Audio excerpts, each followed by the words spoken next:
Well, good morning, everybody in the room, and welcome to those listening in or listening to this on iPlayer later on.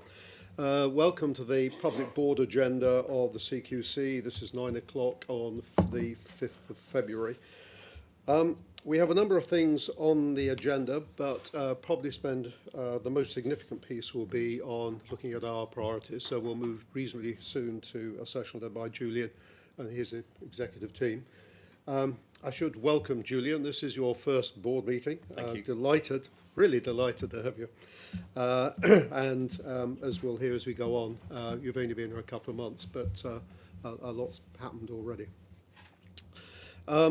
We don't have any apologies, but Mark Chakravarti, one of our non-executives, is joining on the screen. So for those of you watching on your own screen, we'll see him look slightly differently. I'd just like to welcome Z, who's, we always have a representative of our equality networks, as you know. Z represents the Race Equality Network, and we've introduced a new slot later on the agenda for Z just to give us a few views on behalf of the networks about working for CQC. We have done this in the past, but not in the public meeting. So there is no script. We don't know what Z is going to say, but Z, we look forward to hearing from you later on. This is the the first meeting we've had for many years without Belinda Black being here. I did mention on the last call that Belinda stood down on the 31st of January, so we've only just missed her. But she was kind enough to review some of the papers that the board's been considering and give her input ahead of the meeting. I mention this in part because, in addition to thanking Belinda again, as I did last time, it does mean we are now at least 2 non-executives short on the board.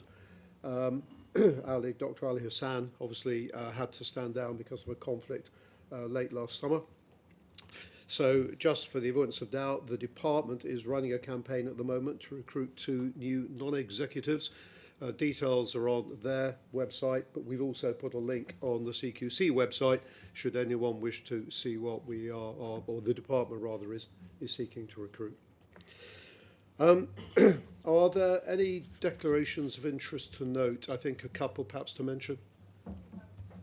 I've got one if I can, please, Ian. My husband has taken on a role as non-exec and senior independent director for Post Office Market Services, the insurance arm's length to the post office. And I don't perceive there's any conflicts at all with CQC and what we're doing today. Okay, thanks, Sean. I mean, we'll make a note, but we note the interest, but don't see any conflict there at all. And just And just to remind the Board of interest I declared a while ago, I've joined the Board in Common for 3 mental health and community NHS trusts in central, north and west London. So discussions about mental health of particular interest. Thanks, Stephen. So keep that under review, but should there become a conflict, we'll deal with it, but that hasn't been. We have an agenda in front of us. Is there any urgent business that people want to add before we start the agenda? Looking around. No? Okay. I thought it would be helpful. This is something we started 2 or 3 meetings ago. As anyone listening know, we do our board meetings in 2 parts. There's a private and a public. We held a private board meeting yesterday, and I thought it'd be helpful just to give feedback on 1 or 2 things. We, in fact, spent much of the time on 2 topics, which was the single assessment framework and IT and some of the challenges we face there. If I cover that in that order, so on the single assessment framework, we were joined in the meeting by Vic Rayner. And now Vic, as I think everyone knows, has led the work that we and CQC commissioned from her and the Care Provider Alliance. But we're also joined by Professor Mike Richards, who of course carried out some work for us in relation primarily to the NHS on a similar theme a little while ago, and his report was published last year.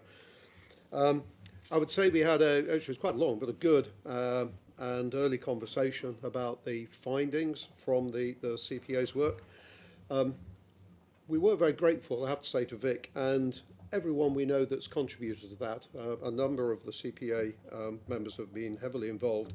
So we're very grateful for the work they've done to help us understand, or better understand, and hear the views of quite a range of adult social care providers. And Vic reminded us again, I think we knew the facts, but it's helpful to be reminded that the range of size of providers, which introduces challenges to some of what we do. So a statistic that always sticks in my mind, something like 85% have less than 50 employees, and some have very much less than that. And probably the ways of interacting with them is somewhat different to a big multinational group. The final report from the work is going to be published shortly, so I won't say anything now.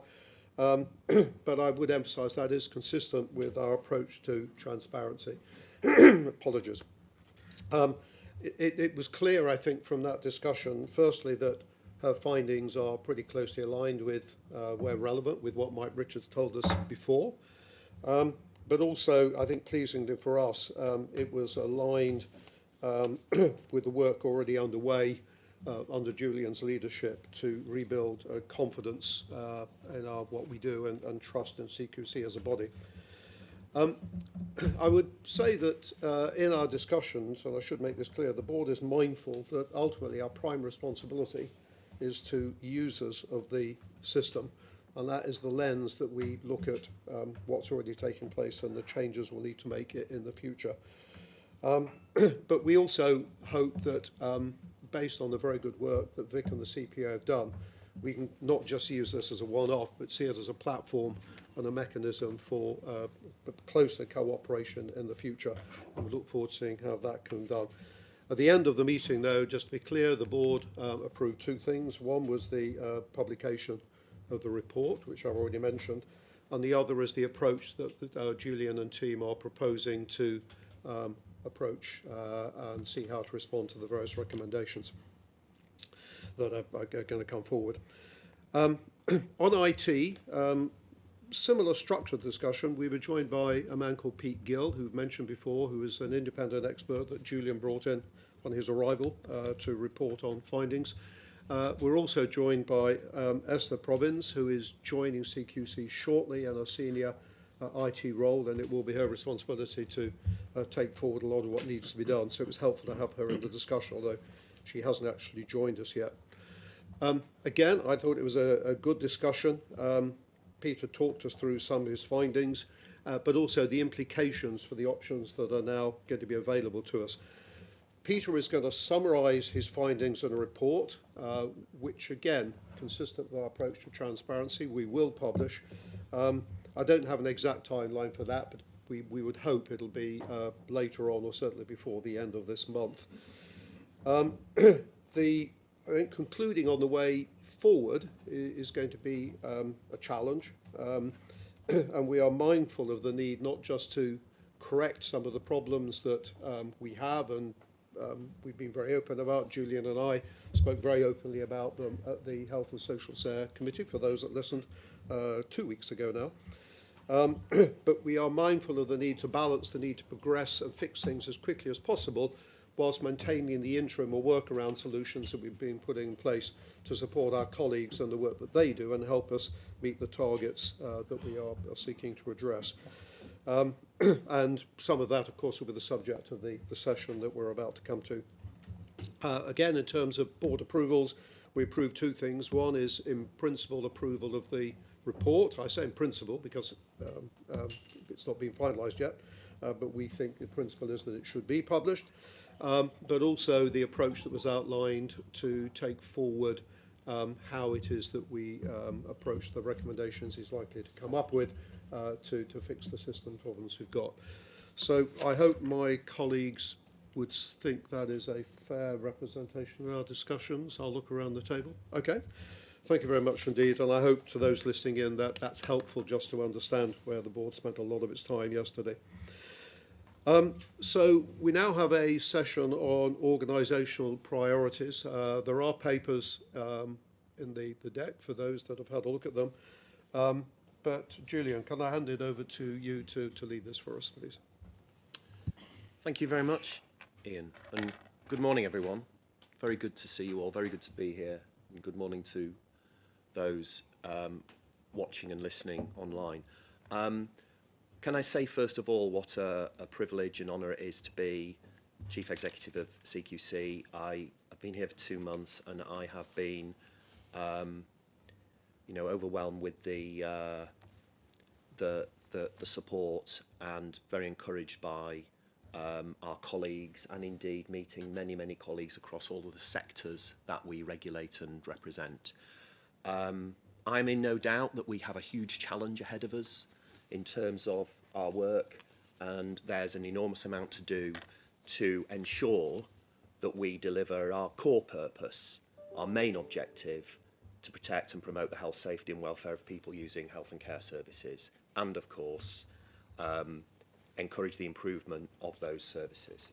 So in taking up the role and thinking about the scale of the challenges that we've got, it was really clear to me that we have to address some of the fundamental issues that are impacting on that core purpose and our ability to deliver that as effectively as we can. And we don't start here with a clean sheet, in the sense that we already have vital information that has been done in relation to feedback and indeed reports that have been written about our performance and about where we stand. So if I draw your attention, perhaps best described in the graphic attached to the papers, you can see that on that graphic, and it's this piece here where we list out the key issues. Down the left-hand side, you can see the context within which we're operating and the response that we've had to make to those. So first of all, I'm sure our colleagues are very familiar, of course, with the work that Penny Dash did in terms of the review of our operational effectiveness. That set out a clear series of recommendations for us to address in relation to our operational performance. And it's worth saying, actually, because in there, Penny did highlight the importance of sector expertise, that we are right now out for our 4 chief inspector roles, which we'll be recruiting to, in terms of primary and community, mental health, and to follow in due course adult social care and hospitals. So that will give us a really clear focus on those sectors, and indeed those 4 chief inspectors working as a team to make sure that we're joining up all of the key issues for people that use services. Penny's report highlighted a range of issues in relation to our operational performance, and I'll talk about how we're responding to some of those. But we've also had the work from Professor Sir Mike Richards that highlighted the impact of and the issues associated with the single assessment framework and its implementation. And also he made some observations about the way we should be working and how we ensure that we've got that sector expertise also. Ian, you've mentioned the work of the Care Provider Alliance, and that's a very, very important part of this also. And I'm very grateful to colleagues across the CPA, and indeed many of those organisations that have had the opportunity to meet over the last couple of months, to hear directly the feedback. And I spent some time with Vic Rayner and colleagues from those organisations that represent care providers, and heard directly some of the deep concerns they have about our work and their experience of that. And as you indicated in your introduction, we'll be getting, we heard about those findings, and we'll be working on that. And already we're building into our work some of those conversations and feedback that we've already heard. And then I think, thirdly, in terms of the context, it's very important to think about our own staff, because I mentioned at the start the importance of our people here in CQC, 3,000 valued colleagues, all trying to do their very best to deliver our core purpose. And before I started in role, I wrote to all 3,000 staff and asked them what they thought the top 3 priorities should be. And the feedback was absolutely clear. The top priority, by some distance, was all about the impact of the implementation of the regulatory platform, and indeed concerns about the implementation of the assessment framework. And I've said this before, but I think it's worth repeating as we meet as a board in public, that the feedback on that was troubling and obviously concerning. And quotes like the regulatory platform and the IT systems, this is far and away the number one reason for low productivity, staff stress, low morale and poor staff well-being. The regulatory platform is not fit for purpose and is preventing us from doing our job. So I think it's clear for us as a board that all of those reports, Penny Dash, Mike Richards, Vic Rayner, and indeed our own staff are aligned in terms of describing the problems that we, of course, are aware of. So what that means is we have to respond to, I think, some immediate and urgent issues in relation to that, because the implementation of regulatory platform, assessment framework, and so on are impeding our ability to deliver what we know our providers and people that use services want. So, in terms of our response, we have set out 4 immediate priorities. We're describing these as immediate actions because these are the things that we have to get onto urgently to address the major concerns that are being raised by all of those groups, and indeed that we know as a board that we need to do. And just taking each of those in turn, what we're calling unblocking stuck assessments. And just to explain that, these are assessments that are at different stages of development, but are effectively still can't be progressed in our regulatory platform or published because of some of the problems and glitches with the system.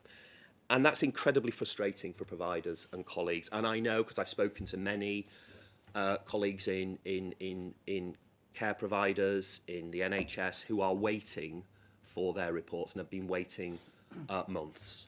And of course, it's vital as the regulator that we're able to offer timely, relevant, high quality information about services. So we're focused on making sure that we're able to clear the backlog of those assessments.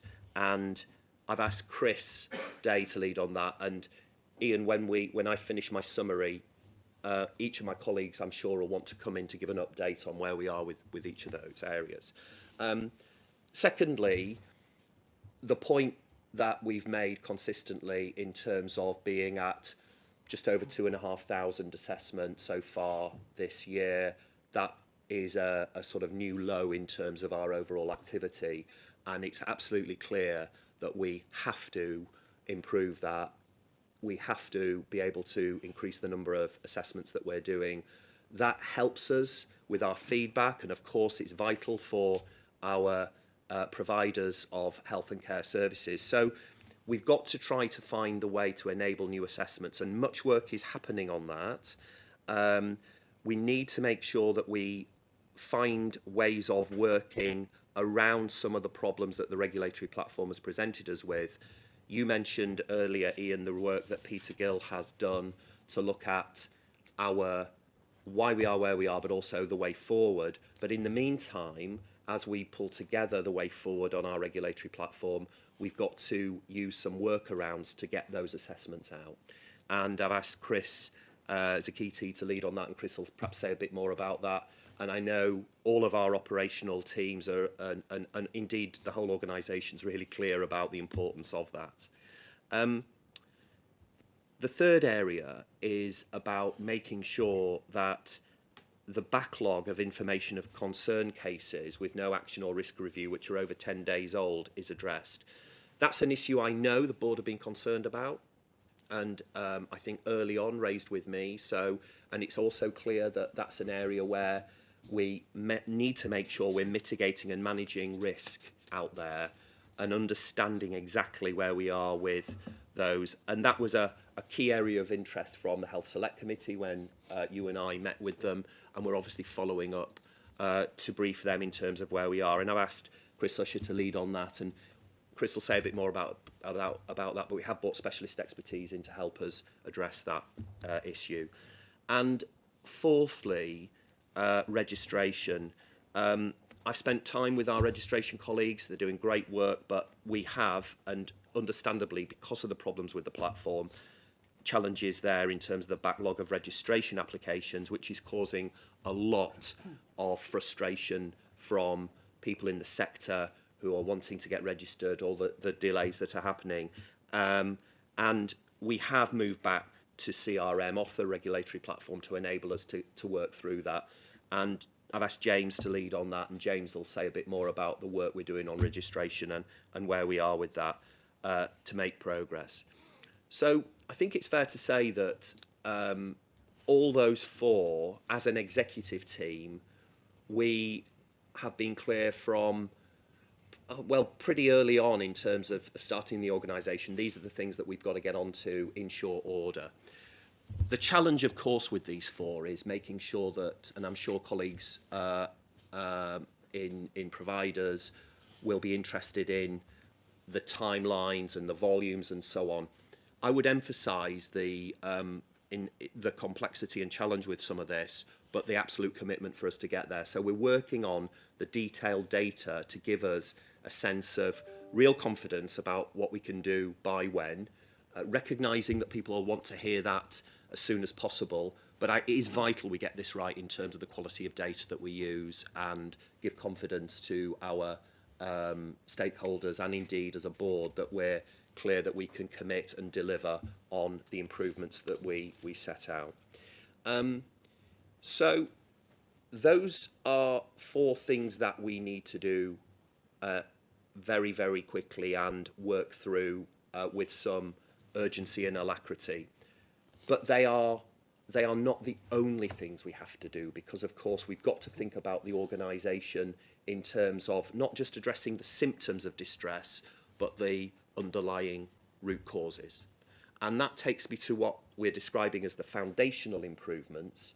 Each of those addresses, again, many of the concerns that have been raised by the reports and the feedback that we've had from all of our stakeholders, all of our provider representatives, and indeed our staff. The first of those is about our culture. And I think it's worth just emphasising that we, as the regulator for health and care, we know the evidence tells us that a positive, engaging culture in any health and care organisation is vital for the delivery of safe, effective care, the sense of shared purpose, the ability of staff to feel psychologically safe, to speak up, and so on. All of these things are vital ingredients in any health and care organisation of delivering safe, effective care for people that use services. So we as the regulator need to hold a mirror up to ourselves in terms of our culture and our approach. And it's really clear from the feedback I've had from staff that we've got work to do on our culture. And I know as a board, you've previously seen the results of our staff survey and the issues that are highlighted in that, the very, very poor levels of engagement, of sense of leaders sharing the same values as staff. You know, there's a number of things that are flashing red on that. So it's vital that we start, and have started, work on improving our culture internally, but also the way that we're experienced by all of our sectors. And I'm pleased that this week we start our programme of in-person countrywide events, both with staff but also with our sectors, to bring together people in person to really focus on the fundamentals of our shared purpose, the way we work, the way that we inspect, the approach we take, and we'll be engaging with a major piece of work around that, and that will give us over the coming weeks a really strong sense of our shared purpose, our values, behaviours and approach, and crucially, I think, align with the feedback that we've had from the range of sectors to make sure that all of the commentary about how we're experienced out there is addressed and we get to a better place. I did want, actually, given it is, culture is about engagement and inclusivity as well, it is Race Equality Week, and Z is over there. And it's great this week, Z, that we've got the 5-day Race Equality Challenge. And of course, today's challenge on inclusive language. I was having a look at that this morning. But the importance of being open, curious, willing to seek different perspectives, people being valued and heard, that is absolutely lining up, I think, with what we need to do across the whole organisation.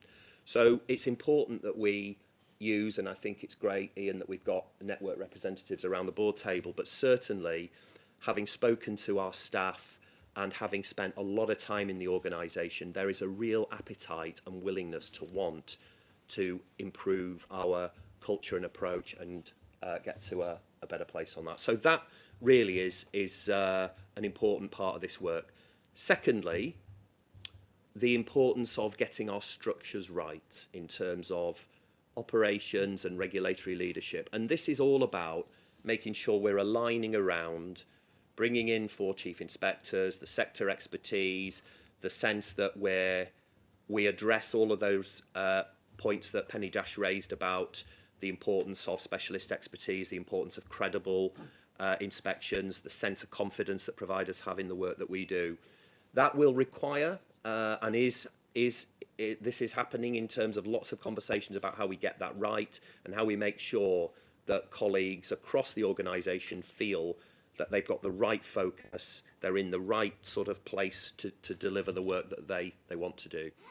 Thirdly, the importance of the assessment approach. Now we've seen a lot about the single assessment framework and the implementation of that, and the way that we go at that, the way that we take stock of where we are on that with the 34 quality statements, how we refine those, how we look at what's appropriate for each sector. And Joyce is doing a lot of work on that already and taking on board feedback of that, and will be looking at how we can give our providers clarity around what's expected and make sure that that assessment approach is in the right place. We've talked about systems, including the regulatory platform. The independent review will give us a direction of travel on that. It will give us a kind of route map to improve and hopefully give us a sense of how we transition from some of the temporary workarounds to a more sustainable approach over the medium to longer term. And finally, organisational data, ratings and register. It's so important that the data and intelligence we gather, because we get lots of it every day from people that use services, we need to be able to respond to that, use that in the context of how we deliver our work, as well as obviously improving and increasing the number of inspections, making sure that the data that comes in is used in an intelligent way and is joined up with the work that we're doing across the organisation.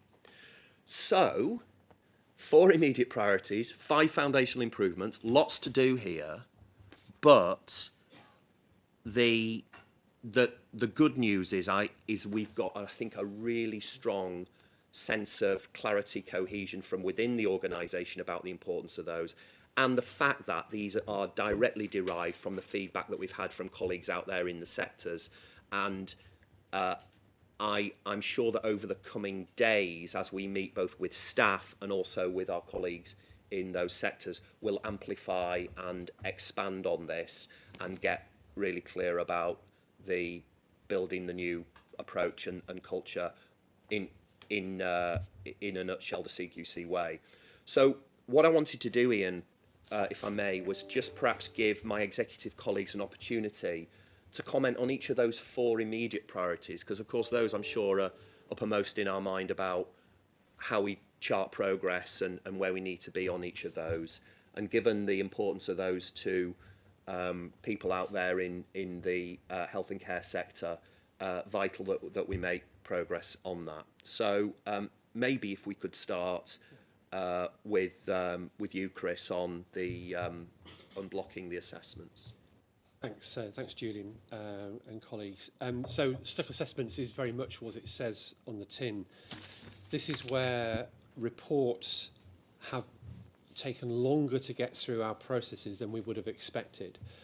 A working group of colleagues from across the organisation has been involved in trying to understand why this is happening. And there's a really, really strong support from colleagues in operations, colleagues in technology, and colleagues in regulatory leadership. Although some reports are stuck for what might be described as a technological reason, the vast majority aren't, and it's where colleagues need support from themselves or from the leaders in order to complete an assessment. So just to say, what Stuck Reports isn't necessarily is all about the technology. In fact, it's much more about people's ability to use the system that we have and to use it well.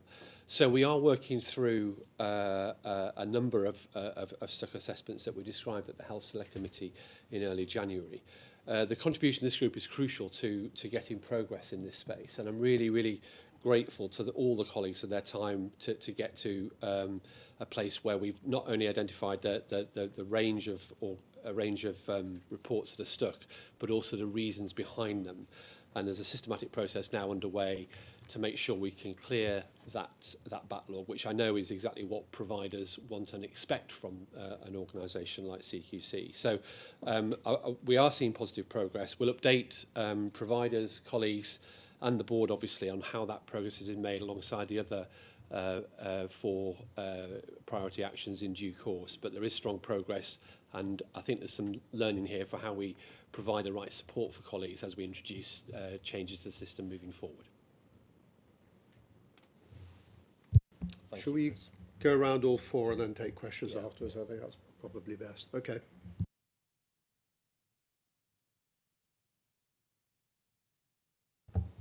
So on assessments, this is about increasing our operational performance. So we've got two elements for that. So we've got what we are calling the hybrid approach. And we started testing this in adult social care. And the focus is how do we best use the regulator platform, using it in some elements, and then using outside of the platform. So that's why we're calling it a hybrid. We've done some testing. Initial indication is we are seeing some improvements in the way we use hybrid approach. We spoke to 30 providers, and these are registered managers or nominated individuals within providers, to just ask them about their experience of hybrid. Their feedback has been positive in the sense that, one, it reduces the amount of time we do the assessment, so they don't have to wait for a very, very long time for a report. The quickest, I think, assessment we did as part of that process was 3 weeks. Within 3 weeks, we were able to start an assessment, do the report, and obviously issue a report to a provider. Obviously, the one thing to note is there were no enforcements, obviously, so it was quite straightforward, but it was 3 weeks. When you compare with some of the stack reports that Chris is talking about, that's a huge difference, and providers are finding that really, really helpful. So we are now working on how best do we scale the hybrid approach across the services we are able to use that for, especially in adult social care, and also working with providers and getting feedback from providers, and also getting feedback from our colleagues who work in CQC, the inspectors, because they feel much, much happier to use that system. You know, they feel less stressed, less worried about the process, because it's quite straightforward for them to end up writing a report. The other area we are working on is the location assessment plans, or LAP, as other people might call it. This is about secondary and specialist care, especially in hospitals. How do we do assessments in those places? What we've done in the last month is working to find an IT solution, because we can do the assessments, but how best can we publish the report? So we are using a system called I365, which we've been working on. We've finished doing some work on that I365 end of January. We are now in the process of starting to test that system in terms of publication of reports, and we are hoping to finish our user acceptance testing by the 21st of February, and then hoping to go live with that I365 beginning of March. So I feel we are heading towards somewhere in terms of improving our operational performance, and the initial feedback, like I said, from both staff and providers has been positive. So I'm hoping by the time we come back, Julian, to March, I can bring some numbers in terms of actually where we are at, because we would have at least evaluated the approach by that time.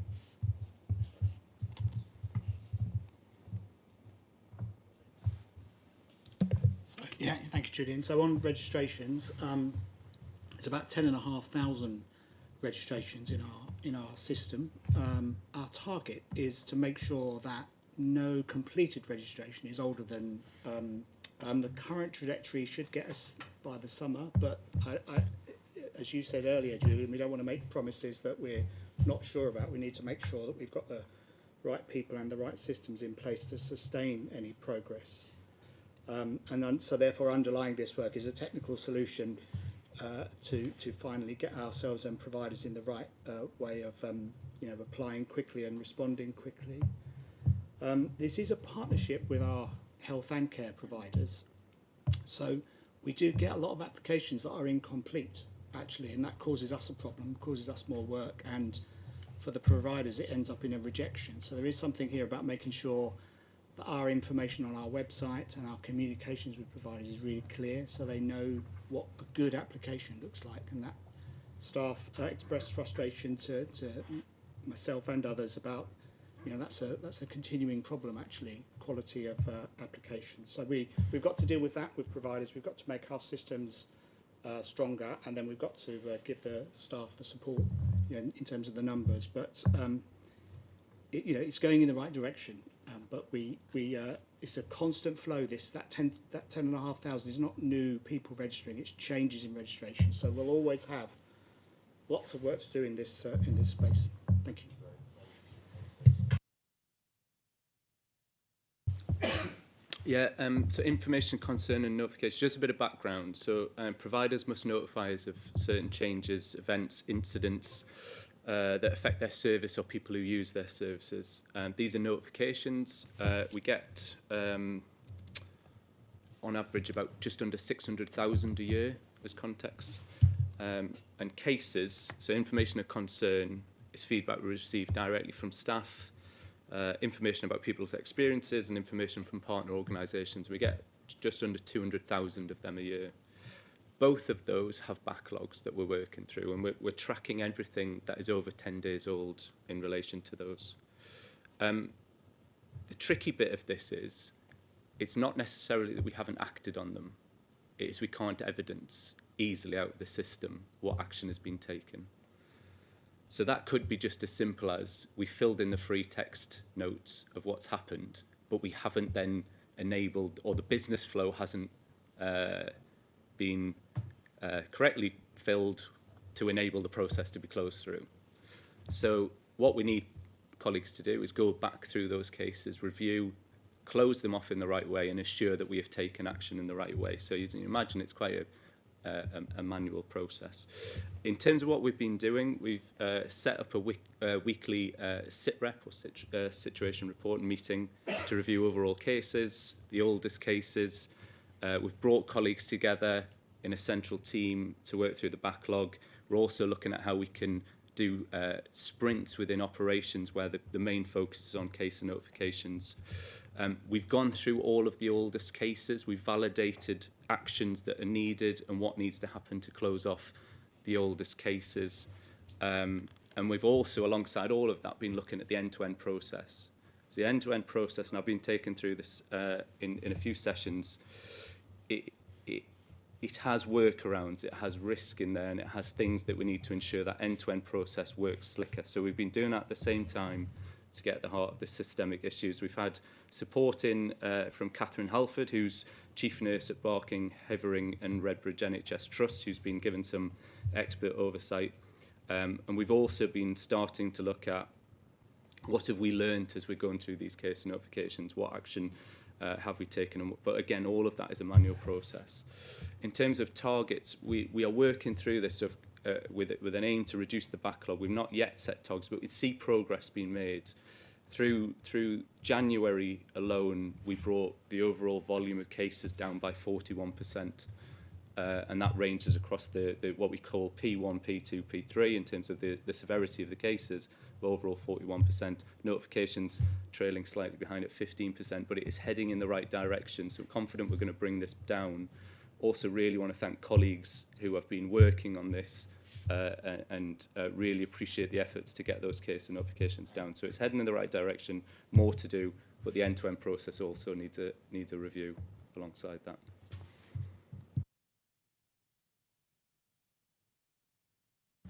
Are you happy to go to questions now, Yes, Julia? yeah. Christy? No? Sorry. Any questions or comments from colleague? Stephen, I think you were first. Okay.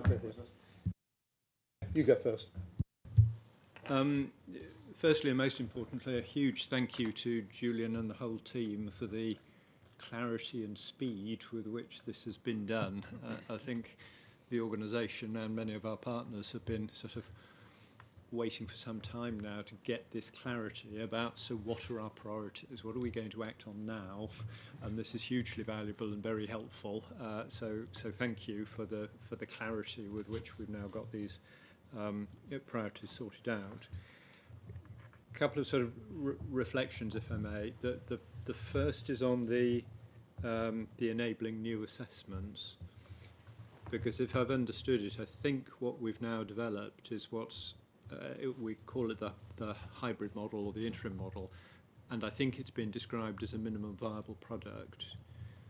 So helping colleagues understand kind of, this is great, I've now got something that I can go out and I can use, and it will be quicker, it will be easier, it will be more efficient, I can get my reports done more faster, but it's not the steady state.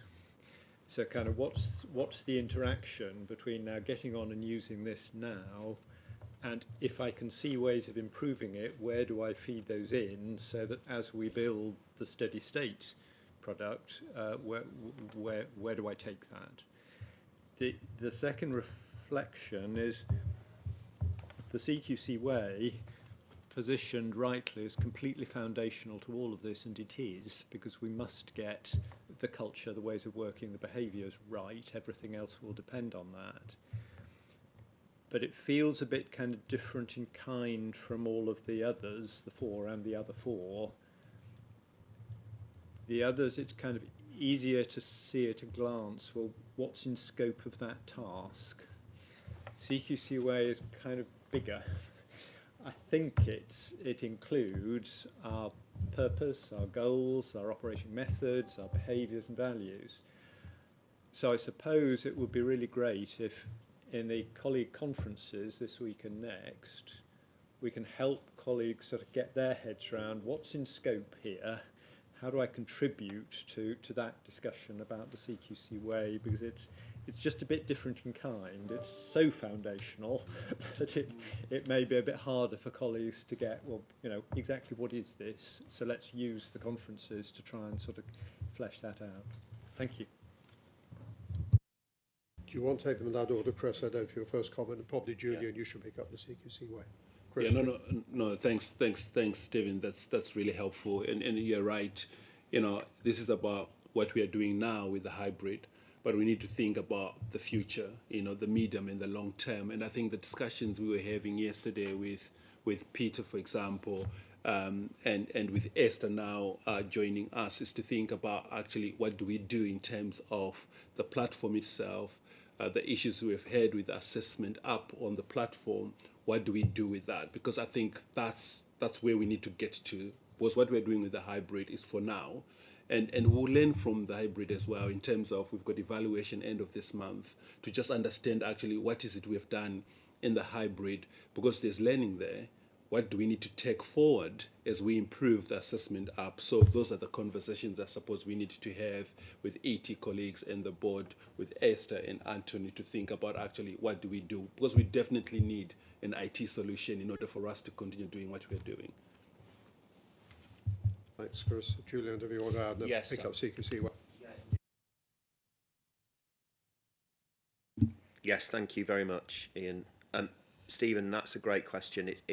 You're absolutely right. And in a sense, the way this is presented, obviously, in terms of this is one of the foundational improvements, but in truth, you know, our culture, our way of working will run through everything that we do.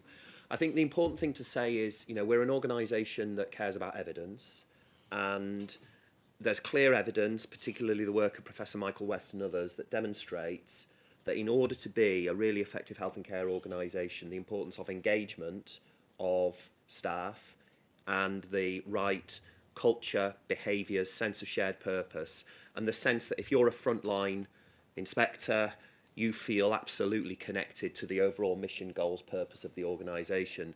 that is a vital part of what we're aiming to build here, and it's very, very clear that where we are right now is not in that place. And you particularly, Stephen, I know because we've spoken about this in terms of the ability for staff to speak up, in terms of the sense of psychological safety, in terms of how we feel as an organisation, and also crucially, because it's not just about internal, it's about how we're experienced externally as well, in terms of when our inspectors go out and so on, and the interactions and the relationships and so on, and all the feedback that we've had from all of those different sectors. So I guess this is a broad piece of work around building our culture, and I think it's vital that we as a board, obviously, as I know we are really focused on supporting this. I know that there's been work, because I've watched the previous board meetings around values and so on, but for those to be genuinely owned and co-produced requires, I think, this major effort to fully engage and get to the root of some of the causes of distress that we've heard about. And so in that process, I do expect there to be both the sort of unpacking of the challenges and issues, but then the sense of coming together about, let's coalesce around a clear core purpose, a clear set of goals, a clear vision for the organisation, and a clear sort of set of behaviours and values that we all share, and indeed that we are communicating externally. So we have a clear sense of expectations and reciprocity between those that we're regulating as well. So it is a big and ambitious programme, but I think it's absolutely necessary in the context of where we find ourselves. So I would say to all board members, and I'm grateful to many of you who I know are coming to the events to see firsthand and experience that, that we get to a place by the spring where we have that, and then we've got our true north that we can really focus on, and that hopefully we will have shared and co-produced with those that the sectors that we regulate as well. So I hope that answers the question. It's probably not represented fully in the way that the graphic demonstrates, but this is probably the most foundational of the foundational improvements. Okay, thanks. Christine, there was someone down here? Charmian first, then you, Christine. Thanks. I really welcome this, as you know, Julian. I think the simplicity of how we've sort of focused on things and the prioritisation is brilliant. And just to echo what Chris said at the outset, having been lucky enough, like my colleagues, to have met some of the colleagues who are working on these things, I think, you know, we really do need to give them credit for the work that's going in and the passion they're putting into it. Just a couple of points from me, Julian. The first is, and I know you are looking at this, but the importance of measurement of these. But when we get the measurements and the timings right for that, to make sure we're not just taking a one-dimensional approach. So Joyce and I were talking yesterday about the importance of measures not just being, for example, in terms of volume, but in terms of quality of output. So not just how many new assessments we're getting, but are they assessments in the right area? Are we risk assessing those in the right kind of way? And what is the quality of some of our outcomes? So it's sort of a two-dimensional measure on sort of the volume, but also the quality or the outcome. The second thing for me is I guess, just wanting to be clear that what sort of sits behind this is two lenses that we, as an organisation, probably haven't got fully right in the past. One is a risk management lens, because with each of these things comes risk in resolving it. So we've talked about hybrid workarounds, we've talked around going off the regulatory platform, back onto the CRM system. So we just need to be really clear of that overlay for each of these boxes, what the risk is and how we're managing it, so we don't repeat mistakes of the past. And the second thing for me is the value for money lens, and I think we've talked about this as a board before when we've looked at this, to say, you know, we obviously need to do some, you know, really important things with our systems, but how we do it in a way that that really considers value for money, I think will be essential going forward.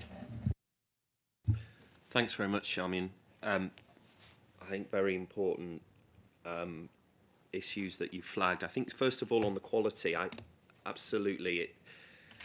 it's vital, and we've had feedback on from colleagues across the sectors on the quality of a number of our reports and inspections, and vital that those are high quality based on all the relevant up-to-date data conducted by experienced and colleagues with expertise, of whom we have many in the organisation.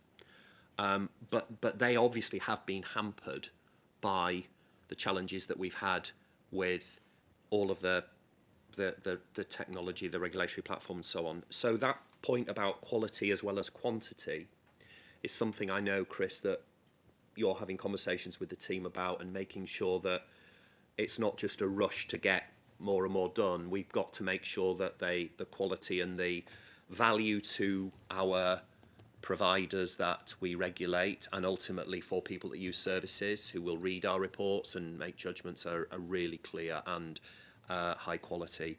And that also they incorporate some of the data that we're receiving. So that connection between the assessment reports, but also the data that comes in on a daily basis, so that there's a sense of having more real-time, up-to-date intelligence is vital.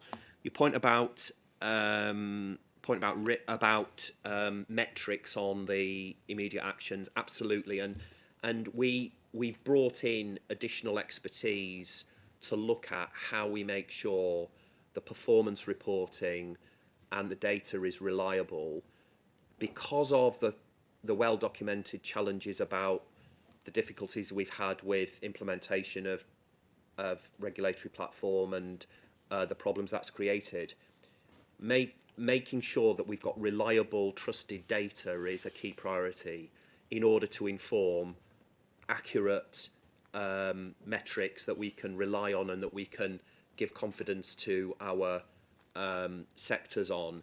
That is absolutely urgent work to make sure that each of the colleagues you've heard from has the confidence in the reporting. And that is an iterative process. We're getting there, but we're not absolutely there.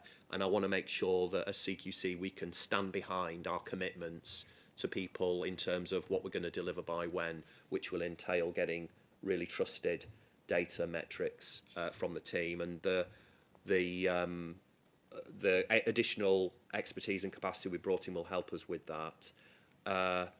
And then on risk, yeah, I think the way that we as a board, and indeed through ARAC that you chair, Charmian, it's crucial that we give some attention to how we're looking at risk in the context of what we set out to achieve overall, and that risk framework matches the kind of overall goals of the organisation, and we're clear where some of those key risks lie. I think it's a vital core competence for us to be good at assessing risk, both internally but also in providers, and having that visibility on that. And I think strengthening our clinical capacity, particularly around chief inspectors, will help us with that over the medium term as well. And yes, on value for money, absolutely critical that we do this in the right way. And there's no doubt that learning the lessons of what has happened around investments and benefits, that looking ahead, putting together really good business cases, using best practice in terms of taking things forward is vital for us. Okay. I think Christine was next, and I'll come to you, Mark.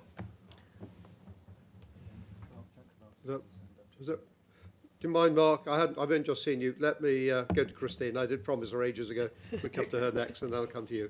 Thank you. Like others, I really welcome this focus and the clarity of the immediate actions and the foundation improvements. I think it's really important, and I think the reports that you've given verbally have given us some really helpful and detailed insight into actually the activity that's going on in the progress.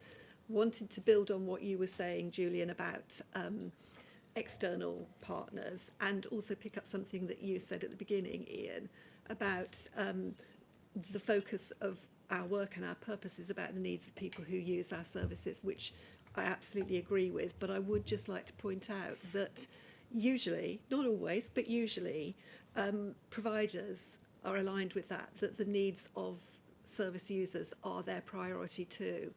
And that going forward, the importance of a strong and positive relationship with providers is essential to the quality of services that they're going to deliver.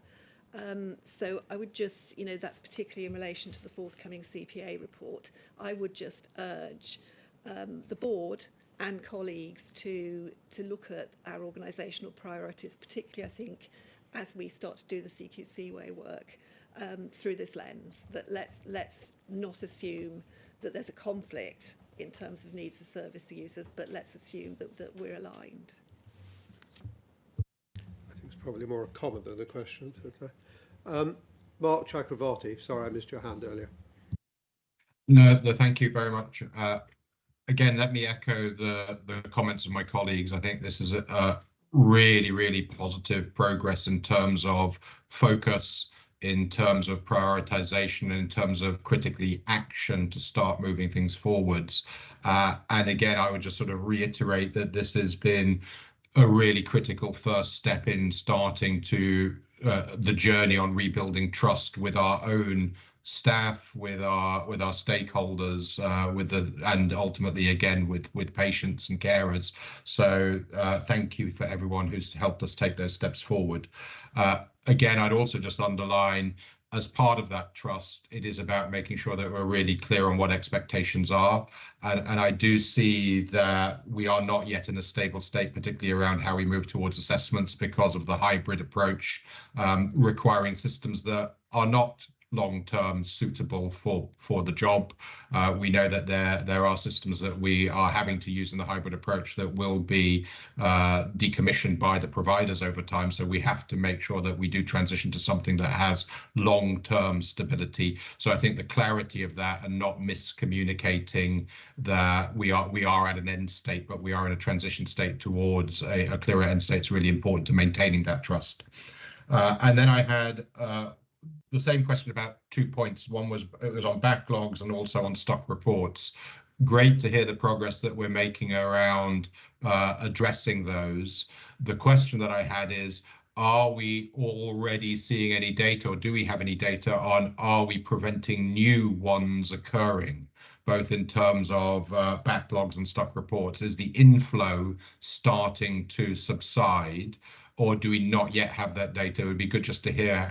It's really critical to clear them out, but it's probably even more important to make sure that we stop them occurring in the first place. Julian, do you want to answer that, or shall I go in terms of stock reports? Mark, taking on board what you said about the fact that the hybrid approach isn't a final state for where we want to be. The benefit of it is that as colleagues move over to it, we have not yet seen a report that is from a hybrid approach that is stuck in the system. As I say, the vast majority of these are not stuck for a technical reason. They're stuck because colleagues need support with understanding how to complete a report, or indeed managing the FACAP process.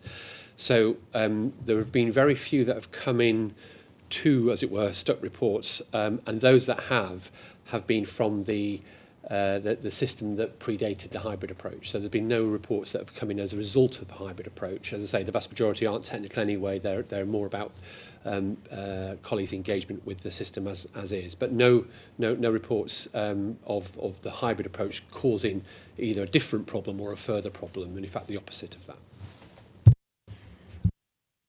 Thanks. Other questions? Mark and then David. It's perhaps more an observation, but building on Mark's point that we have a lot of workarounds in the organisation by necessity at the moment. We have a lot of interim and temporary solutions that we're having to put in place simply to keep the wheels turning, and we understand that, and this has to be a time for pragmatism as well as prioritisation. But I think one of the things that feels different and very positive for me, this is not the first time that we've had operational backlogs. Well, I've been on the board, we've been through this cycle before, perhaps without the same visibility as to actually, the risk profile of what those backlogs mean. But what feels different this time is actually we're trying to fix the root cause where we can. We're actually, we're stepping back and looking at the end-to-end process. We're trying to look across departments and look across siloed activity to say, how is this working end to end? The fact that that is proving very difficult, I think it indicates, some of the problems, that actually stuff is being done in teams and not against a bigger picture. But I really commend that work. And we as a speaking for my committee, we kind of understand that that's not a quick fix. And if you want to do this robustly and effectively, you've actually got to fix the root cause. It does feel to me, on a lot of these operational issues, as if we're finally trying to get to a proper understanding of what a robust fix would look like, and that gives me a lot of confidence. Thanks, Mark. David? Thank you very much, Ian. Can I just reiterate Ian's welcome to you, Julian. Delighted to see you here. And, we really appreciate the strategic focus that already in the couple of months you've brought to the organisation. I just have 2 points I'd like to make, if I may. The first one is in terms of the fundamental work that you've done on assigning priorities, the foundational and the immediate. I wondered whether there were any activities that you'd come across that we do, as most organisations do, that actually we could well halt or pause in the interests of further focus on those things that really matter. That's my first question. The second one is going back to a point that we mentioned on values. One of our values, I think, is curiosity. And I just wondered, in trying to look for a definition and an understanding of what good looks like for CQC, in terms of regulation, yes, but also, in terms of some of the other values of an organisation, what goods look like. Are we open to evidence from regulation in other sectors and indeed in other countries? Because I think in terms of building an organisation of great quality, we need to have inputs from those sources. Those are my 2 questions. Thank you, David. So, on your first question, in terms of the focus to support the delivery of the priorities, we have paused our work on assessing integrated care systems. I've met with the team we've got some great people in there who are currently supporting work on these priorities. So we've made sure that we're kind of training the firepower of our colleagues to work on this. We will obviously, and we are in discussion with the department about how and when we pick that up. It was a conversation that the Health Select Committee were interested in, and obviously given that we've got a 10-year plan being developed, the importance of integration, our work on integrated care systems will be important. Right now, we're pausing it to answer, give you an example, in order to deliver against these. But that's not to say we won't be picking that up once we build greater progress, confidence, and so on. In terms of what good looks like and curiosity, that's a great question, and that's certainly something we'd want to encourage. And that was the word actually I referred to earlier in terms of the inclusive language point from today's challenge, but I think that's vital, and I think that curiosity does extend more broadly. We do have I was in conversation with colleagues from King's Fund recently about our research, research into how other system sectors regulate, what we can learn from that, how we make sure that as the regulator of health and care in England, we're learning globally, we're learning from other types of regulator in other sectors.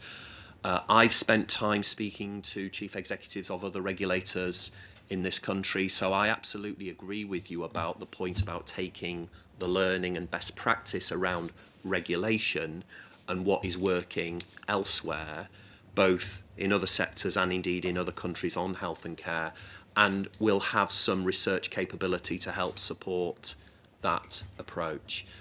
Joyce might want to say a little bit more about that, but I also, while I'm got the mic, just wanted to make sure, because I wanted to come back to what you said, Christine, because I thought that was a really important point. And sometimes I think there's a false dichotomy between this idea of,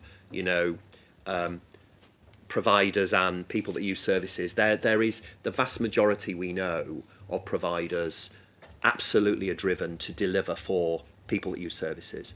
I worked in a number of care homes in West Yorkshire when I was younger. I've seen firsthand the kind of importance of that sector and what it does for people.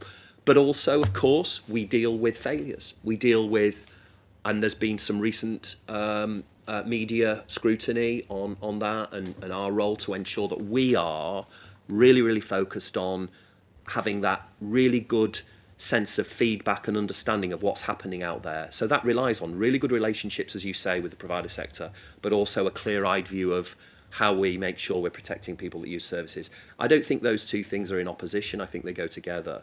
And also, we've got to remember our core purpose of supporting improvement. And we can support improvement in health and care services by having that positive relationship with providers and working to highlight good practice, put a focus on what's working. So I thought it was an important point. Okay, sorry, thanks. Thanks for all the comments. Joyce, do you want to just add to what was said? Yeah, thank you, David. I think that's a really important question about thinking about what good looks like in regulation and in terms of assessing quality and safety and outcomes in health and social care.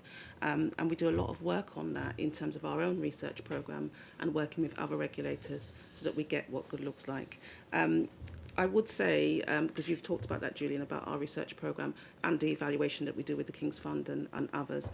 And Julian, you may not have started yet, but there's a regular meeting with all the regulators nationally, UK nationally in this country. We also work within policy and strategy with other regulatory bodies and also host international meetings with people from other countries who want to learn about regulation. CQC is also part of the European regulators where we meet together and talk about what good looks like. And we are part of Erasmus, which is a programme where we teach regulatory skills, which we recognise as being absolutely important. And finally, we are also members of the Institute of Regulation, which do masterclasses in regulation itself in terms of what good looks like.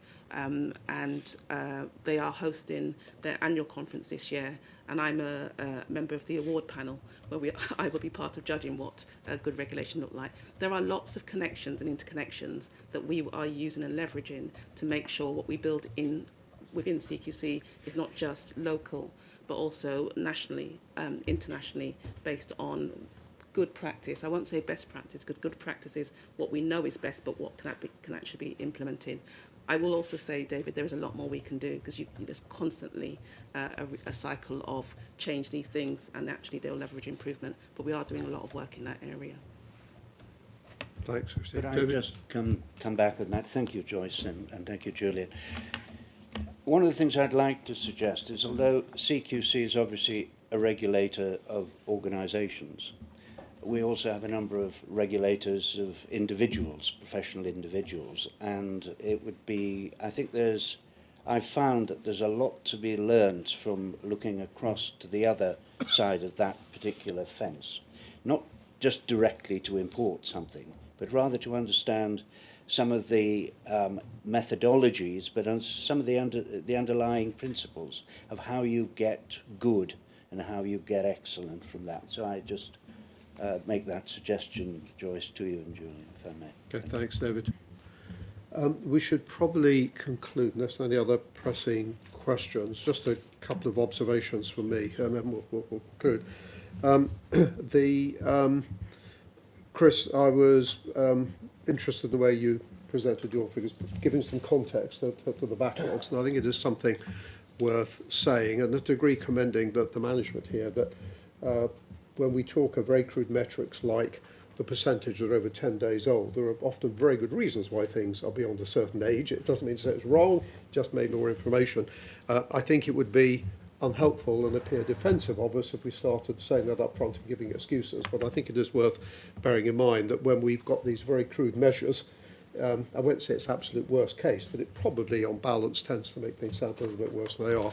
And what would be nice is when let's stick with the objectives we've got, but I think in due course, hopefully as the system's improved, we can have rather more sophisticated measures so we actually get a handle on what is overdue for reasons beyond our control and what is overdue here. Certainly when Julie and I appeared for the Health and Social Care Committee, I think we said basically it was 800,000 if you add together notifications, information concern. Those are huge volumes that a lot of people have to be employed to deal with. And of course is the overall cost of regulation that providers don't necessarily see, but ultimately is what they bear. What they tend to see is the inspection, but there is an awful lot on that's going on there. So I think it is worth flagging that's a sophistication we need to introduce. But for the moment, I think the organisation is right not to start getting defensive about the scale of the way we present the challenges. Julie and we weren't asked to approve anything as such, but I think it's important we had this discussion. And I think it's pretty clear from discussions here and other feedback that really we do universally, beg your pardon, welcome what we've seen. I mean, in a sense, it's good that we haven't unearthed any kind of new major problems over the last few months. The problems are, to some extent, we knew what they were there, but this has given a better definition, and most importantly, picking up phrases my colleagues have used, a much greater focus, clarity of purpose, and prioritisation. And I think our colleagues in the organisation need that. We could have come up with a list of 200 things to do, but given the challenges, I think it's essential that we group around a number of things. And the four priorities that you've articulated are very much the things that we were talking around this table last month. What you presented us with is a little bit of a greater understanding of what the problems are, but more to the point, some focus and clarity on how we're going to deal with them. And I think that's the difference that we've just seen. We have heard some observations about the need to develop metrics for progress, to better monitor the risks as we move from things that weren't working to workarounds to something that's more sustainable. And there's clearly a big role there for the Audit and Risk Committee to oversee what it is that management are doing. But we know you've got that as a priority. I suppose the only other observation I'd make, and again, there's a risk of in other four of this seeming defensive, but we focused rightly on what is wrong and what has undermined our reputation and trust in CQC. But I think it is important to be absolutely clear, firstly, that even within the areas we've been talking about, there's a lot of great people doing great work, and somehow we don't surface that. I know you've talked about it, Julian, but I just want to emphasise it from all of my board colleagues. We've been here longer, and we also see the very good work, and in many cases that's been undermined by the problems with systems. But also there are many bits of CQC that we're not actually talking about in this session. So I'll just mention a couple. Health Watch England, we'll be talking about later on, our market oversight function. These work very well. And people in those areas have to be part of an organisation that is subject to criticism in albeit the major part of our organisation isn't working. But again, I think it is probably just helpful from a board perspective to say we do recognise there are parts of the organisation that do work very well and don't get publicity. So really just to summarise, it's not for approval per se, but we really do utterly endorse everything you're doing. We're grateful for the approach you put forward, and I think specifically within the CQC way, we recognise that's something that has to be, we don't just support you, it has to be owned by the board. So I hope colleagues would see that as a fair summary. So thank you very much indeed. We're not letting you off the hook there. We go straight on to a more routine reporting update. We have a longer paper on this in the pack, so usual practice, we take papers as read, but perhaps if I could ask you to highlight anything specific, either personally or through your colleagues, Indeed. And then we'll go to questions. Thanks. Indeed. Thank you very much, Ian. And to that point about important work that we are doing, there's, in addition to what we've just gone through, there are some key topic areas where we're doing very important work.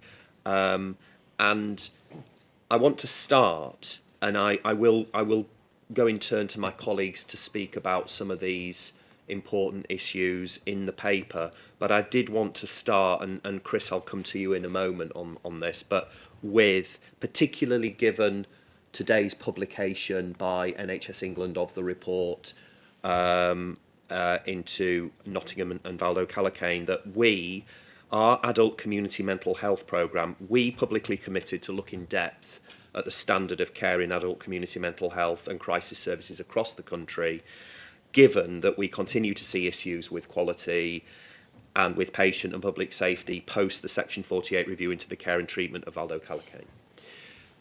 It's one of the reasons why we need a Chief Inspector of Mental Health, as well as the others, because mental health services are such an important issue right now for across the country. And I know from my previous role just how under pressure many services are, and the importance to deliver for the public and people that use services. So we intend to achieve this commitment by carrying out an inspection programme and thematic review of all mental health trusts across England, commencing with a 6-month pilot in Q4 of this year. We've got a clear programme of activities set out, which we hope to complete in a 2-year period. Our inspections will provide an updated rating of quality in those trusts, and in addition, we're aiming to identify both high-performing and struggling services to make sure we identify risks as well as good practice, which we then want to share. And I know, Chris, that this is very important in your work and doing a huge amount on this. So I thought you might want to say a bit about this, and indeed to pick up any of the other key updates under the heading of Chief Inspector updates, given there's a lot happening and it's vital work, but perhaps just hand to you on that. No, thank you, Julian, and you're absolutely right in terms of, you know, the work that we are doing on community mental health services. What's really important to mention is when we're thinking about the work as a part of our response to the recommendations from the Section 48 we did, we were actually here in Stratford with providers. We had medical directors, chief nurses, leaders in the provider sector who came, and we had a discussion about the community mental health services and listening to some of the challenges they're experiencing, because we were quite keen for them to shape some of the work we were doing, because we wanted to make sure it was co-produced in terms of the work we were doing. And it was a great day, actually, to see, actually, you know, the amount of people who turned up to talk about community mental health services. So we know it is a priority for people who lead services. It is also a priority for people who use services to think about how best people are being supported in community mental health services. So that's why we are doing that piece of work as you've just described. And as part of that, the other thing we're thinking about is how best do we bring colleagues from providers to come and support the work we do here in CQC. So we decided to launch a program around clinical fellows, bringing people with expertise from NHS to come and join us here. So we started a pilot with 2 clinical fellows. We've got 2 senior mental health nurses from 2 of our NHS providers with a combined sort of mental health history of practicing of more than 40 years, and they're part of this program we are doing in community mental health services. And what we've seen is they're bringing their expertise to help us actually think about some of the work we are doing. But what's even more important for them is they're also seeing some of the work we are doing in CQC and some of the changes we are doing, and they're able to comment in terms of actually how it can be received within the provider sector. So that has been really encouraging. So having those clinical fellows has been helpful, and always happy to come and talk about the evaluation once we've completed the 12-month pilot for that. And then on just to mention a few other areas, on primary and community care, just to highlight obviously the demand for primary and community care in terms of, especially the past few months, in terms of influenza, in terms of other respiratory sort of conditions we have seen. And we know GPs have tried to increase the capacity of staff, but we are still seeing demand outweighing provision of services because of these winter pressures.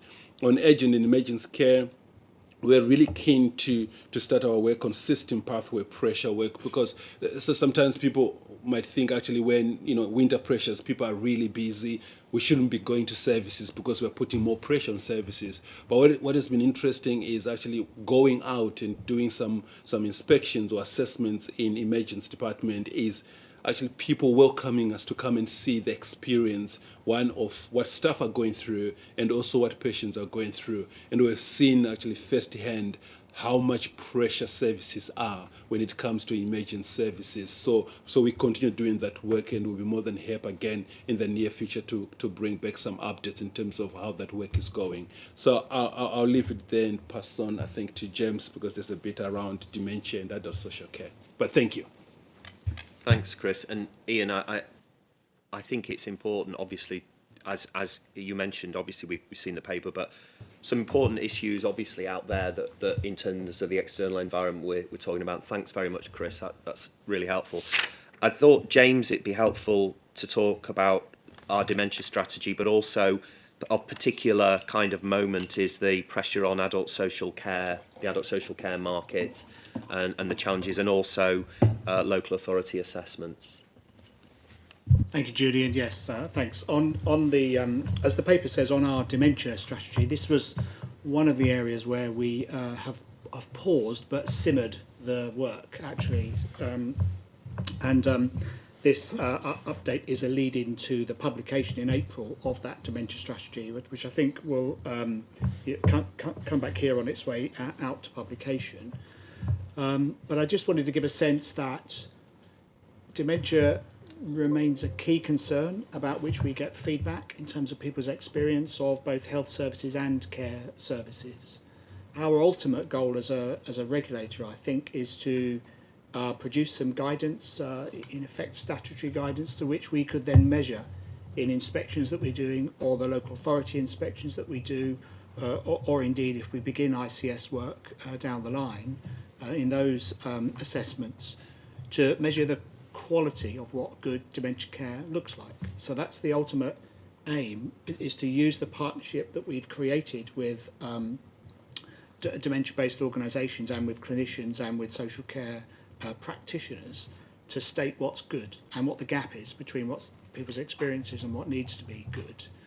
And it's important for people's lived experience, but I did note, and I noted at a recent meeting of executive leaders of external organisations, concern about the relative prioritisation of dementia across the NHS. The recent operational guidelines took away the target for some outcomes around dementia.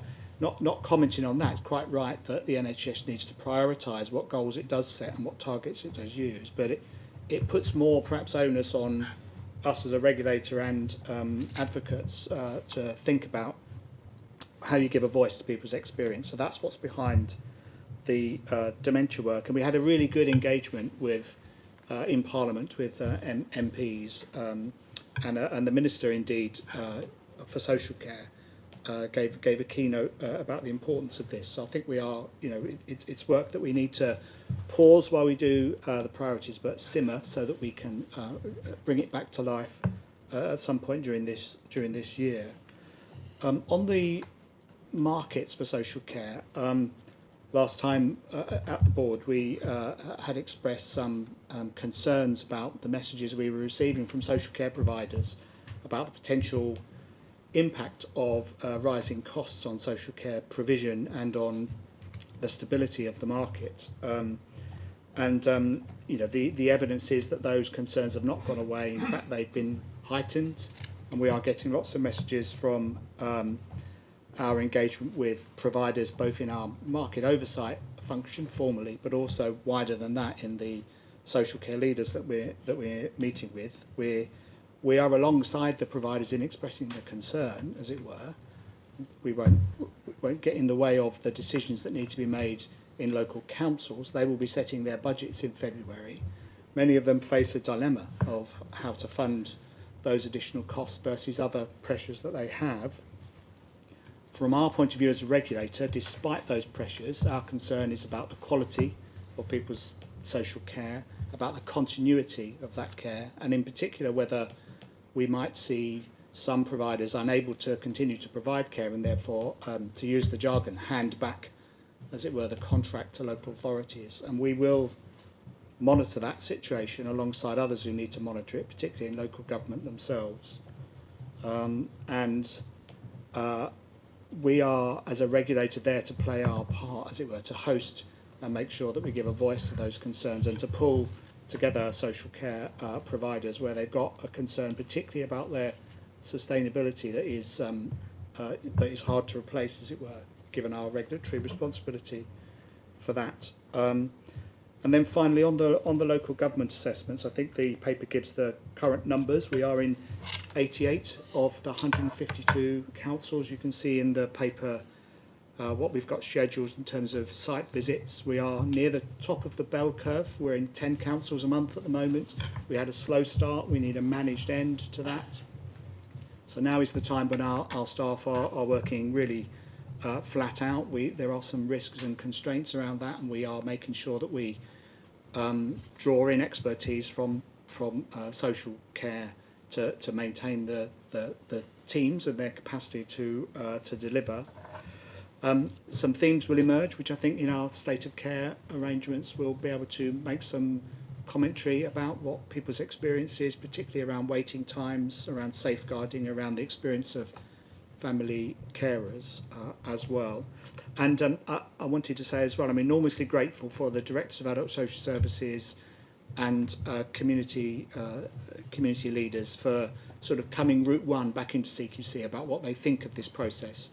And that will be both concerns and praise about what we're doing and its impact. We know it is having an impact in anticipatory and in proper performance management terms. But we are getting lots of feedback, even though we've published just 20 reports. It feels like a really engaged process with local government and with people who draw on social care. So just wanted to mark we're probably at the halfway point in this 2-year baselining period, and it's, in my view, working very well with really good quality work by our inspectors. Thank you. Thanks, James. Really helpful. And Joyce, I know we've already mentioned the research on our regulatory model, but wondered if there were any other points under the policy heading you wanted to draw out for us, given quite a lot of work happening in policy right now. Yes, thank you, Julian. Can I just mention beforehand, with both what Chris and James have said, I mean, the key issues, services are under pressure and feeling tremendous challenges at the moment. And you've talked really eloquently about our role to work with providers to improve care in those circumstances. But also our key role is actually being the voice of people who use services and call out where people are not getting the standards of care where they need it. And we have to really be far more eloquent in terms of what we do as a regulator and build confidence. I know where we are now, and we've talked about this morning, but we do have to build confidence. And there are 3 areas where providers and people who use services want us to really get in and act. And that's, first of all, show the benchmark, show the maturity of organisations. How far are they in achieving what they need to achieve? Secondly, provide those insights. What do we do well? What can we demonstrate that we do well? How can we help serve our public and people who use our services? And thirdly, show us where we need to improve. Not just show it or blame or league table, but also think about how do we as a regulator help people and share good practice and have those improvement conversations so that people can be supported to improve. So there's some key roles that we will be working through, which are really important now as we build confidence as a regulator, because strong regulation is really important in supporting really good health and care, particularly in the work that we do and in England. In terms of the policy, you did mention the research. I think it's absolutely important that, and it's not something we should deprioritise, if we are going to do a new assessment framework and a new way of working or any tools in terms of regulation, we have to evaluate that work, because we have to be evidence-based and we have to show that we are driving improvement. or there's no point in doing it at all. So part of our changes, or part of those foundational changes that you've made, there is evaluation across almost all of those things because of the need to be evidence-based and ultimately drive improvement. We discussed and have launched our intention and our policy to be an anti-racist organisation, and we are working with the NHS Race and Health Observatory to be able to do that, both internally within our organisation, and I'm sure Zee will say more about the work of our RED network, but also externally in our regulation in terms of what we see in health and care, in terms of inequalities, in terms of people using services, but also the care of the workforce. Because your point about engaging the workforce is, if there are racist issues within how people look after their workforce, and there's not equality, diversity and inclusion, that will impact on the care that people receive, and also the care and the humanity in which we treat staff who work in those services. So we're looking at that in terms of our anti-racist policy. Finally, the government launched the AI Opportunities Action Plan, and that has implications for us as a regulator to, one, think about how we use AI internally for our productivity and our growth, and secondly, to decide and work out through our regulation how we support innovation in AI across health and social care services.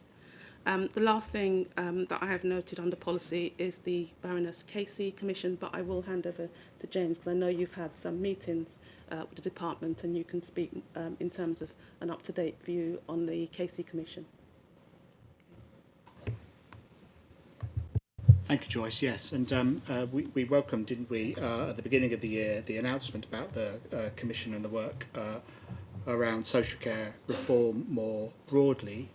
Of course, the terms of reference of that Commission are still being worked upon, so those aren't finalised. And we would want to play a part as a regulator in trying to help shape both what might be expectations in the short term over the next year for what changes of or what improvements in the social care reform space should take place, as well as recognising that broader question around how society pays for social care is going to be a matter of both evidence and politics, and will take longer, and that's the matter of the 2028. And I acknowledge the comments and observations made externally around timescales and the sense of urgency out there in social care for what can be done immediately on reform. So, for example, areas of the Care Act that might need strengthening, or areas of innovation around the workforce and the tasks that they undertake, or the fair wage process that's also underway.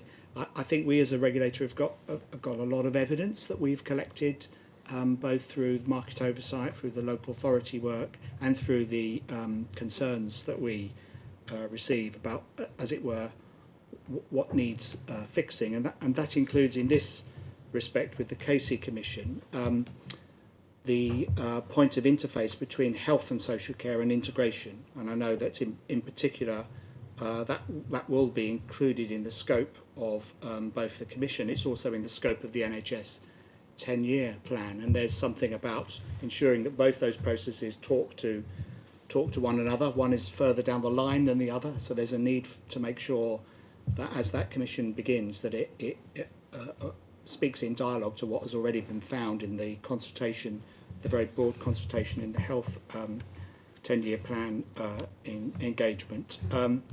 We've been formally asked to assist and engage with the Commission, so it's important that we draw up through our executive and through the board what our formal responses will be, and there'll be time for us to do that and follow a proper process for that. But as I say, it's likely to be in the area of what current innovations can be made around technology, around the tasks that social care staff undertake, around the workforce conditions, and around the role of regulation as a lever that encourages a change. And then secondly, more broadly, in our findings around the Care Act and what needs strengthening or changing or enhancing around the formal duties that others might have, as we have perspective on that. And I think the final thing I would say is that, of course, we are an independent regulator with our own perspective, but we're also working in partnership with partners in a grouping called the Time to Act Reform Board, which includes CQC, Skills for Care, ADAS, and the Care Providers Alliance, and Social Care Future, where we are, as it were, working out what we have in common to give a single voice in social care. One of the challenges for social care is the distributed nature of it. There is no Social Care England in a way that there is in the NHS, and therefore bringing those voices together for common advocacy is one of the perennial challenges. Thank you, Julia. Thanks very much, James. And conscious of time, Ian, so I was going to ask Chris just to cover off any key points around consultations, and then any questions the board will have on the report. Okay. I mean, we'll only have about 5 minutes of questions, so Chris, if you Okay, pick that up. David, I know has a question. I'll come to you in a moment. To try and draw out 3, obviously our consultations are our ability to inform government and Parliament. So there's a joint commission from Human Rights on into the mental health bill, and I think from our perspective we're keen to use some of what we know from our own work in our own assessment of the current Mental Health Act to check and to challenge how the bill is progressing, and we're having further conversations with MPs around particular topics such as second opinion doctor service. In addition to that, we're doing some work with the Health and Social Care Select Committee on an inquiry into mental health community services, which is an area that Chris mentioned in his earlier report, where we have genuine concerns about capacity of those services as well as the quality of some of them. Another area of consultation is around leadership, and DHSC have launched a consultation seeking views on the oversight of NHS managers and leaders in the NHS. And again, there's information from State of Care which will go into to inform that.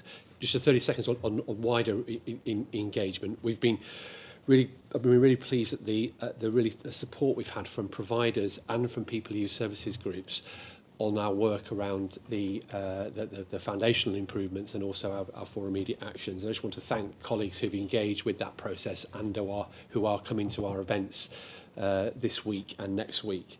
They've been really, really focused on trying to support the improvement in the organisation, and in particular how we might co-produce issues from what good looks like for different services, how we offer a good, consistent view of the regulation, not just of individual organisations, but of local systems. And I'm really grateful for their continued support for us in our work. Thanks, Chris. We probably only got about 5 or so minutes, but I've got David and then Christine. David. Thanks very much, Ian. I'll address this to you, Julian. You might want to bring in colleagues to this. It's about the dementia strategy that we're developing. As you probably know, I've been chair of Dementia UK for 10 years or more. It is concerning to me, first of all, the tsunami in dementia, which is huge, which means that quite a lot of people are receiving institutional care in, for example, residential homes when they should be in nursing homes, etc. And that's because of capacity, availability of skills, etc., etc. But I think it's very important that in terms of our inspection teams, we don't just assume that knowledge about mental health, for example, is sufficient to allow you to be a perceptive investigator of the quality of delivery of dementia, because it's a very different sort of area. And there's quite a bit of criticism within the sector, that being the dementia care sector, about the level of skills of some of our colleagues looking at that. So I suppose what I'm asking is, we're developing this, please come to me and to others who might have an insight onto this that could be useful to you. But I think it's important that we don't fall into that trap of saying, well, you know, if we can inspect community mental health facilities, we can do the same for dementia. I don't think we can. So I'm really just making the point and asking for some reassurance that you'll come back before we publish this in April. Absolutely, David, and I completely agree with the point. And indeed, over my career in working in the NHS, I've seen how dementia's had an increasing and challenging impact in terms of people with dementia in a whole range of settings across health and care. So vital that we've got our inspectors that understand and appreciate what that involves. Great that we've got your expertise around the board table on this. And I'm sure that when we come to the point of looking at the work that James has outlined, we'll want to engage you and indeed the whole board on these questions to make sure that we get this right. I've already spoken with some of our teams in the organisation on dementia. We have got, I think, some really good expertise. We want to build and strengthen and take forward that kind of overall approach. James, I don't know if you want to add to what I've said. Only just to confirm, it is great to have your insight, David, on this. I need to confirm that in the strategy itself, training and development is a core part of it, including training for our staff as well as promoting the minimum, as it were, standard that we would expect from providers. So it's at the core of it, David. Thank you. I was going to say something about the dementia strategy, but I think that's been covered. But what I would say is that another NHS priority that's been stood down is that of people with learning disability, and it's equally important that in our inspection work we are looking very carefully at the health needs of those people. But I did have a couple of questions, I think mainly for Chris and James. On the urgent and emergency care work, are we going to be looking at how social care has or hasn't been commissioned? Because it seems to me that that is an important issue in relation to the problems there. And then on LA assessment, I think about a year ago, James, I asked you about how we're looking at commissioning practice. So I'd just appreciate an update on how much focus there is on that, and particularly things around fair cost of care, around communicating or deciding on inflation increases, because I've heard that in some cases the 24-25, the current financial year, inflation increase still hasn't been announced, let alone once for the forthcoming financial year. So it seems to me that some of those things are important. I'd like to know how much we focus on those, and all of those things seem to me very important to have information on and to feed into the KC Commission as it happens.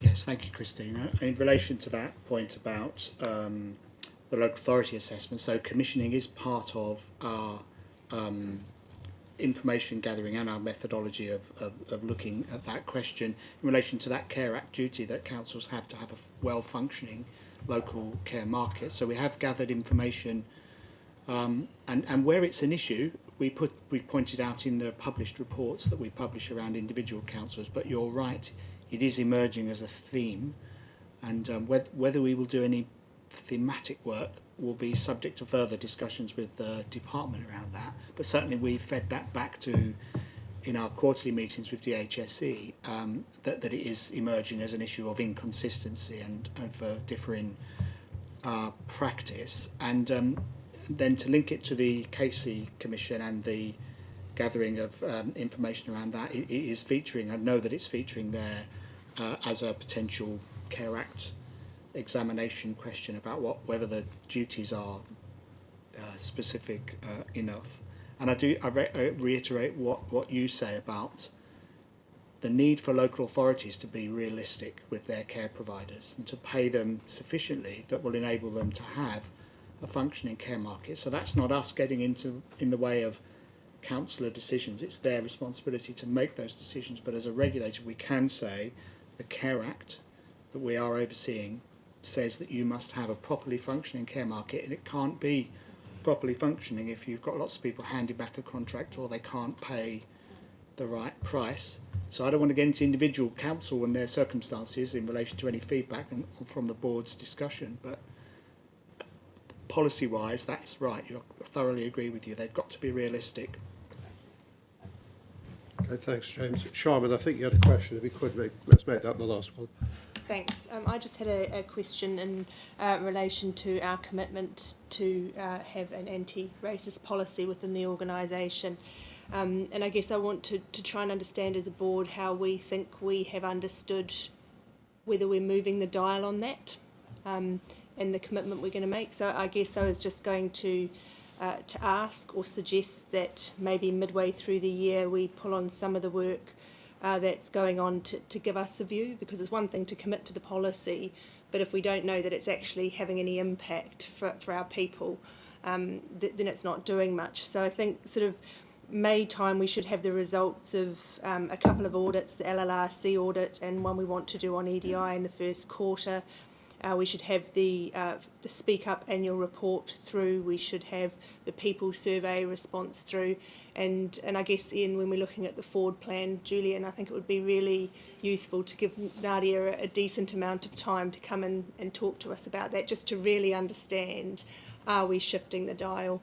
And, you know, I'm part of the mentoring program, which I'm incredibly grateful for. And, you know, one of the things I was talking about with my mentor was, it's one thing being in a colleague group and feeling psychologically safe, but you should feel psychologically safe wherever you are in this organisation, whether you're within a colleague-led group or you're not. And I think we have to take a pulse on that and give it some decent time to hold ourselves to account. Just very quickly, if I may, Ian, really important point. I'm sure yes, Charmian, I think it's right that we do ensure that there's embedding and penetration of this across the organisation. And having met with our Race Equality Network already, with Z and colleagues, I know that we've got a great group of colleagues here, and we'll hear from you after the break, Z, on some of this. And also what Joyce said earlier, I think I've got a sense that we've got an opportunity to really align the anti-racist work and the work of the network with the co-creation of CQC Way. It's built into our culture. It's part of who we are, how we work. So I think that will help with that sort of sense that this is real and being felt throughout the organisation. But of course, we also want to pay attention specifically to the policy work that we set out and making sure that we're keeping faith with that. Okay.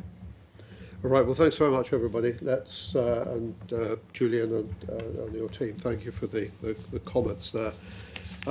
Let's take a break now. We're about 5 minutes behind schedule, but let's take a break. So could we start again at 11:05? Thanks very much.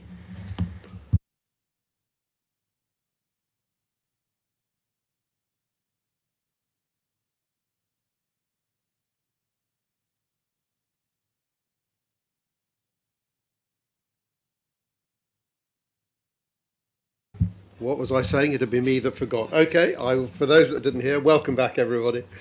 And thank you for pointing out I wasn't using the microphone. So the next item on the agenda is to hear from Z. So Z, I mentioned right at the top of the call that you are chair of the Racial Equality Network, but I'll leave you, won't say any more, leave you to introduce yourself. Be interested to hear what you have to say. We've allowed about 15 minutes in total, so if you could allow a little bit of time for any comments or questions, that would be great. But over to you. Good morning, colleagues, and good morning, everyone on the call. Good to be here. I'm representing the various networks in our organization. I'm Z Shiripinda, and I'm the co-chair of the Race Equality Network. We've got 5 equality networks for the benefit of those who don't know what we have. We've got the LGBTQ+, the Carers Network, the Disability Equality Network, and the Gender Equality Network. I got them. Okay, so it's a privilege to be here because I think there are synergies to be benefited from having us work with our board and our SLT. I think we bring a different stance and an opportunity to feel and to hear how we live our daily lives and how the actions or lack of the board and our SLT impacts our members. So I would start by celebrating the work that all the equality networks have done. We've been involved in a number of equality impact assessments in various forms. So there's a lot going on in the organization. So the carers network, they've been involved in that carers policy. They've had input, the race equality and the carers. We did support the strategy people with the policy on loan working. We had the menopause policy that was also supported by our members in the Gender Equality Network. So we've got quite a number of events. Why do I mention these events of what we are doing? We do feedback from our lived experiences into the work that CQC does. And I think we bring a flavor of things that some of you may not see. We do have a board that's not so diverse, but we are your eyes and ears. We tell you how we see things. So I'll give you an example of the work that the Race Equality Network has done. Towards our drive to being an anti-racist organization, we get invites from various teams like the Equity Right team, strategy, to feed into the designing of the working towards the anti-racist organization. It is a big ask that we do not take lightly. On a personal note, as a co-chair, I've got my day job. My substantive role is an ops manager, but I feel that, and I know for a fact, I put more work into the Race Equality Network more than my role. So I tend to start my core job late in the afternoon because of what we are doing. People do ask me, so why do it? Concentrate on your day job. But I always say, change begins with us. And I cannot, and other colleagues in the network say, let's leave it. So the work we have done on anti-racism, you'll see it filter through into how we work. What I love about the work we are doing is when you look at the bullying, discrimination and harassment issues that are raised with colleagues, without a reset via the CQC way that Julian, you're trying to bring to us, the work of anti-racism or an anti-racist organization will come to naught. It's a time to self-reflect, and working with the networks, we give you the views of what it is that we see happening in the organization. We have contributed toward the EDI strategy. We've got those lived experiences, but not just lived experiences. We've got colleagues in various roles, so they are able to bring the various perspectives to this, which I think makes CQC a better organization. So with all this work that we are doing as networks, I would really want to see the board and SLT engage more with us. So on a daily basis, I get emails, oh, Z, we are starting this project. Can you attend? There's only one Z, but I do go to, I think, the majority of the meetings. I can't say no, because I think this is important work that if we miss an opportunity to contribute to, we'll continue to be disadvantaged. Then there is the ask that we can go back to our members, whether in RAIN, LGBTQ, Carers Network, but these are colleagues with their day jobs. And we've got the organization not fully appreciating that this is important work, equally like our day jobs. So colleagues struggle to get time away from their day jobs. I think that is work in progress. I just also wanted to celebrate some work we are doing, again, touching on the anti-racism work. I went to a conference, and who did I meet there? We didn't know. I met Chris Day at the Race Health Observatory workshop, and it was a good exercise. It feeds into what we are doing as an anti-racist organization. My ask and challenge to all of the board members and SLT, I do send invites like this Race Equality Week challenge. We don't get to see that much engagement from you, the them and us. How do you know how we feel? In RAIN, we've got the chill and chat. I think LGBTQ, I think they've got a coffee session. We don't see you. You're not visible. So when we come to Stratford, I'm waiting by the pillar to try and catch some of you to tell you how our members are feeling. If we are going to be going forward with the CQC way, increase your visibility. Come and hear from us, not just sending these multiple surveys. I move on to my next point because I know we only got a short time. So I know there's some work that's going to be done around restructuring networks. I know from all our network co-chairs, we are saying we want to remain independent of execs and SLT. We want our autonomy. We do not want to be an extension of management because we see things differently. We've got a common goal, but different, all roads lead to Rome. But so we hope that with the proposed restructuring, we maintain our autonomy. There's also an issue that I wanted to highlight in terms of the budgets towards the networks. Last year, we worked without knowing how much we have. When we go out to assess providers, I was out at a trust. We do ask, how much do the networks, what support, what resources do you have? And someone asked me, and how much do you have? Because I did say I'm a co-chair. I couldn't say. Last year, we worked without knowing how much we have. This year, we've been asked to give figures. And again, without knowing how much you value our work without a budget. Some of the work we do not think that we are getting that really credit we do have.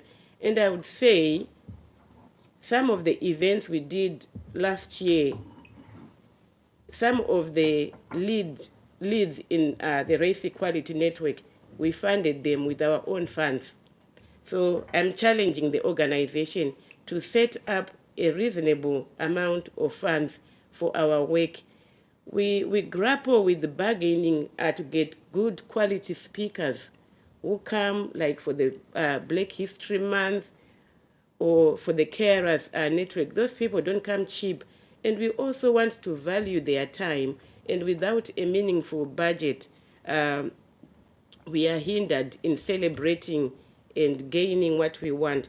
I will now move on to another area that's of great importance to all our network members. Without the right people in the right places, all the efforts to move to drive operational performance, your CQC way, will not succeed. How does that impact our members? The issue of recruitment, Julian, is something that you really need to look at that. When I joined 2015, we had issues around recruitment. The theme is still the same. The Roger Klein report of yesteryear talks about recruitment issues. We've got issues that have been highlighted in the LLRC. They are still there. We now have a recruitment review report that has just come out from external providers who were commissioned to look into these issues. As Charmaine said, do we do audits of this project that are done? Do we track where we are? And for our members in different degrees, we are affected by the way the recruitment is done. In our view, recruitment is not fair, it's discriminatory, and it's very upsetting that we are called to arms to drive improvement, but when there are glaring disparities on how recruitment is done. So I can talk outside the meeting because there's only a limited amount of time I can talk, but it is a burning issue. So with all the networks, we have raised these issues, and we really want to adopt those changes in our ways of working, and we want to see a fairer recruitment. Without going into too much detail, for example, We've got colleagues who have come to us to highlight they've been in interim positions for months. You're literally in an interview perpetual mode because you're wanting to be your best all the time. We do need to have those issues looked at. So from the networks, we are here we want to work with our leadership. We are raring to go with the CQC way, but we also require your support on those issues that are close to our hearts. Thank you. Any Okay. questions? Thanks very much indeed, Z. I mean, there's a lot in there, and I doubt we've got time to respond to the detail, a lot of it. But, I mean, there's points around kind of board access and visibility, whatever, which you know, noted, and we'll think about. I mean, I think inviting you and giving complete freedom to talk today is at least part of that. But I can assure you and anyone listening, I certainly personally, and I think I'll speak for the board, you know, we've increasingly found how valuable the networks can be. I know in previous discussions, not necessarily in this sort of session, but where the networks have volunteered their knowledge and expertise to the development of our assessment methodologies and the way we work with people, and it may well be that we could do more and systematise that, make use of that internal expertise. I'd also just remind colleagues that, again, anyone listening, that when we were searching for a new chief executive, for reasons of confidentiality, we couldn't introduce prospective candidates, but we did ask the networks, and they did an excellent job we had a facilitated discussion to gather on behalf of the organisation what they would like to see in a new chief executive, and that was captured and it was shared with the candidates, and part of the evaluation process was how that responded. And I know I chaired that panel and others around. I'm sure they'd agree with me that the responses, the fact we could give it out and the responses was insightful, shall we say, leave it at that. But there are also questions, some structural or budget things. Julie, I don't want to put you on the spot, but I don't know if you have an initial response to that. Thanks, Ian. Thank you, Z. It's really good to hear from you, and I appreciate the fact that, well, first of all, just to pick up what Ian said, I remember paying close attention to those qualities and characteristics that the Equality Network put forward as part of the CEO recruitment. It was one of the things I was keen to make sure I attempted to live up to in terms of what you have all asked of your CEO. Having met with the 5 equality networks, and I'm been really impressed with the sort of the commitment, the how much colleagues care about our future collectively and the role that the networks play in that. And also, having spoken to you a few times now at different events, I've got a really, really strong sense of how positive the energy is around culture change, around engaging staff and so on. So I have no doubt that the work that you and the other equality networks do is going to be critical for us over the coming weeks as we build and improve our culture, but also over the longer term. So you mentioned some particular HR issues on recruitment. Made a note of that. I think that's important. I've already been struck by some of the issues that I know Jackie and the team are working on, particularly in relation to things like induction and supporting colleagues coming in. But obviously we want to make sure that our commitment to anti-racism runs through all of our approaches around HR, inclusion, diversity. I think there's a good challenge from you about engagement and visibility of senior leaders and what we do to make sure that we're supporting the work of the networks and that we're, you know, actively involved and engaged. And I was, as you heard earlier, interested in the challenge for Race Equality Week and the 5 kind of challenges on a daily basis. I know Chris talked about yesterday's, and I spoke earlier about today's, but I think that was a really good kind of practical way of getting engagement from a large number of colleagues across the organisation.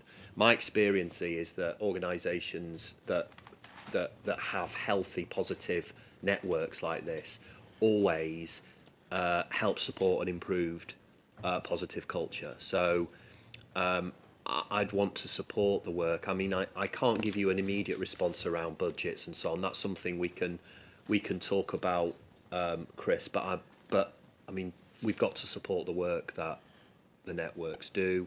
We want to make sure that you continue to be influential and help support the work that we're doing. And I hear absolutely that sort of sense of being independent but part of, and making sure we respect the kind of role that you play as networks. So plenty to do, I know, but I hope you've got a sense already of my personal commitment to the work that you and the other networks are doing.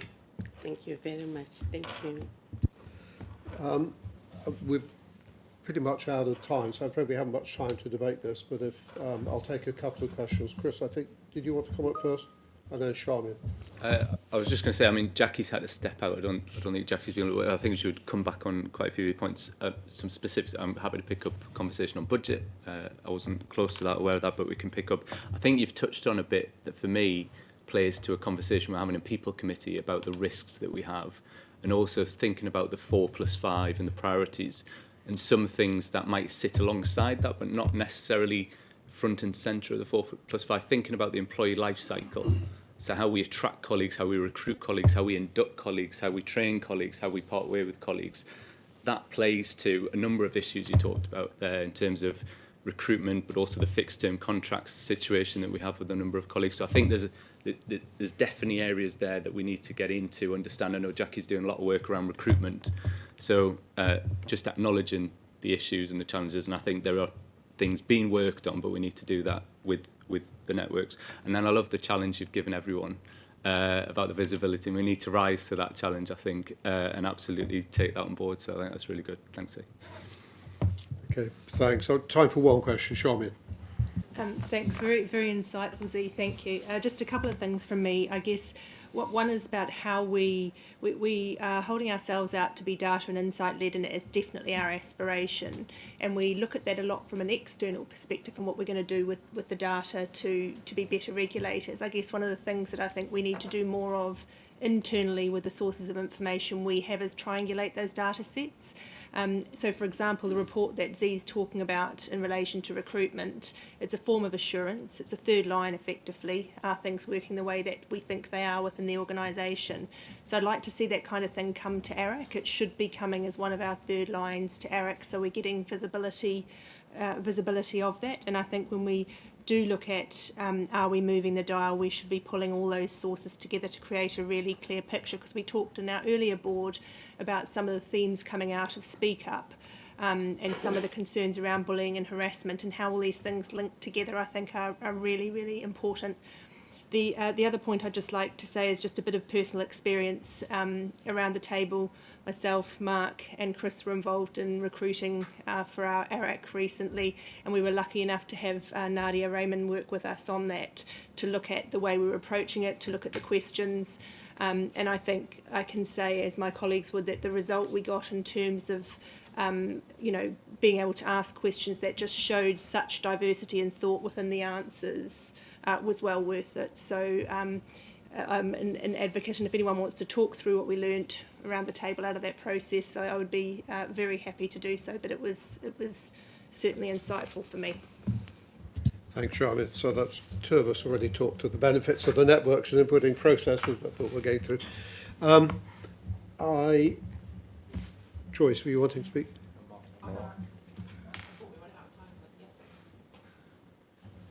We'll have to keep this brief, I'm sorry, but yes. And then Mark, if Mark, there's a comment, Joyce, go first. I'll keep it very brief, so thank you, Z, very much. The bit I wanted to highlight, and I do have an action actually at the end of the programme in the board's role in being an anti-racist organisation, which I'll come back to the board in March. But the bit I wanted to highlight was the discrimination bit.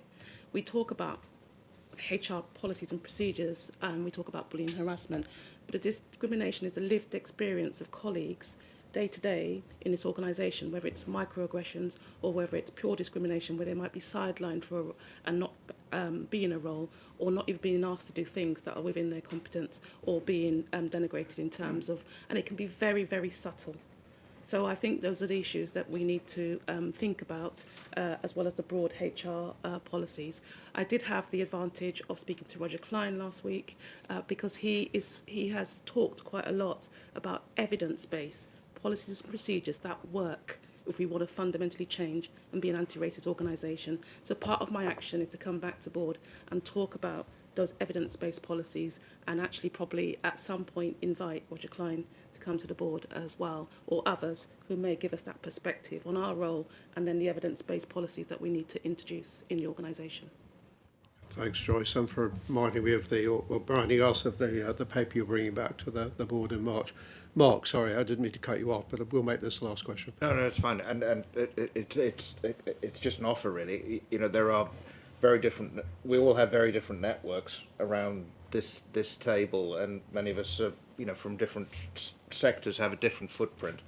Very happy to try and help source speakers, guests, anyone who could help your and the other networks, and I'm sure we'd all be happy to do that. Thanks for the offer, Mark. Let's close. I'm sure we can spend the rest of the day on it, but Z, thank you very much indeed for your time. And I'm not going to kind of re-summarise your comments, but clearly there were questions or challenges for the organisation around, firstly the role and access, visibility and leadership, and secondly some structural and budget issues. So we will capture those and we'll find a way of responding publicly. If that's okay, let's move on. So my apologies. Hopefully we have Louise. Yes, so Louise, I can see you on the screen. So Louise Anzara, Chief Executive of Health Watch England, unable to be with us physically, but is joining us on the screen. We have a report in the deck. So I think, as you know, Louise, from being here before, we take papers as read. There's no need to talk us through the detail. But what I would like is perhaps David just to say a few words of introduction as the Chair of Health Watch England. And then, Louise, if you'd like to highlight any particular points, either you want to make sure we have taken notice of or you want us to focus on, and then we'll go to questions. But David first. Fine, thanks very much. Very briefly, a little bit of context, mainly for the audience who aren't here today but are listening. Health Watch was spawned out of the Mid-Staffs inquiry led by Sir Robert Francis, who then became the first chair of Health Watch. It's in two parts. It's Health Watch England, and it's a network of 153 local health watchers, which are independent organisations. And they are highly present in both integrated care systems and local authorities. What is vital to us is that the perception that we have out there amongst patients and the public about our independence, that independence of the patient and public voice. And we have to ensure methodological thoroughness of our own research. That's really important to us. Perhaps I should point out that we do not adopt a Pareto curve kind of approach in seeking the views of disadvantaged and isolated communities, because sometimes it can take many, many months to gain the trust of such isolated communities before we're in a position to seek their experiences and their views. My own role really is about building the board of Health Watch England. And Ian, you mentioned Belinda, who's just stood down from CQC board, and she's a continuing member of the board of Health Watch England. And my other role has been particularly visiting the 153 organisations which form the network. And again, I just reiterate that point also about assuring the methodological thoroughness.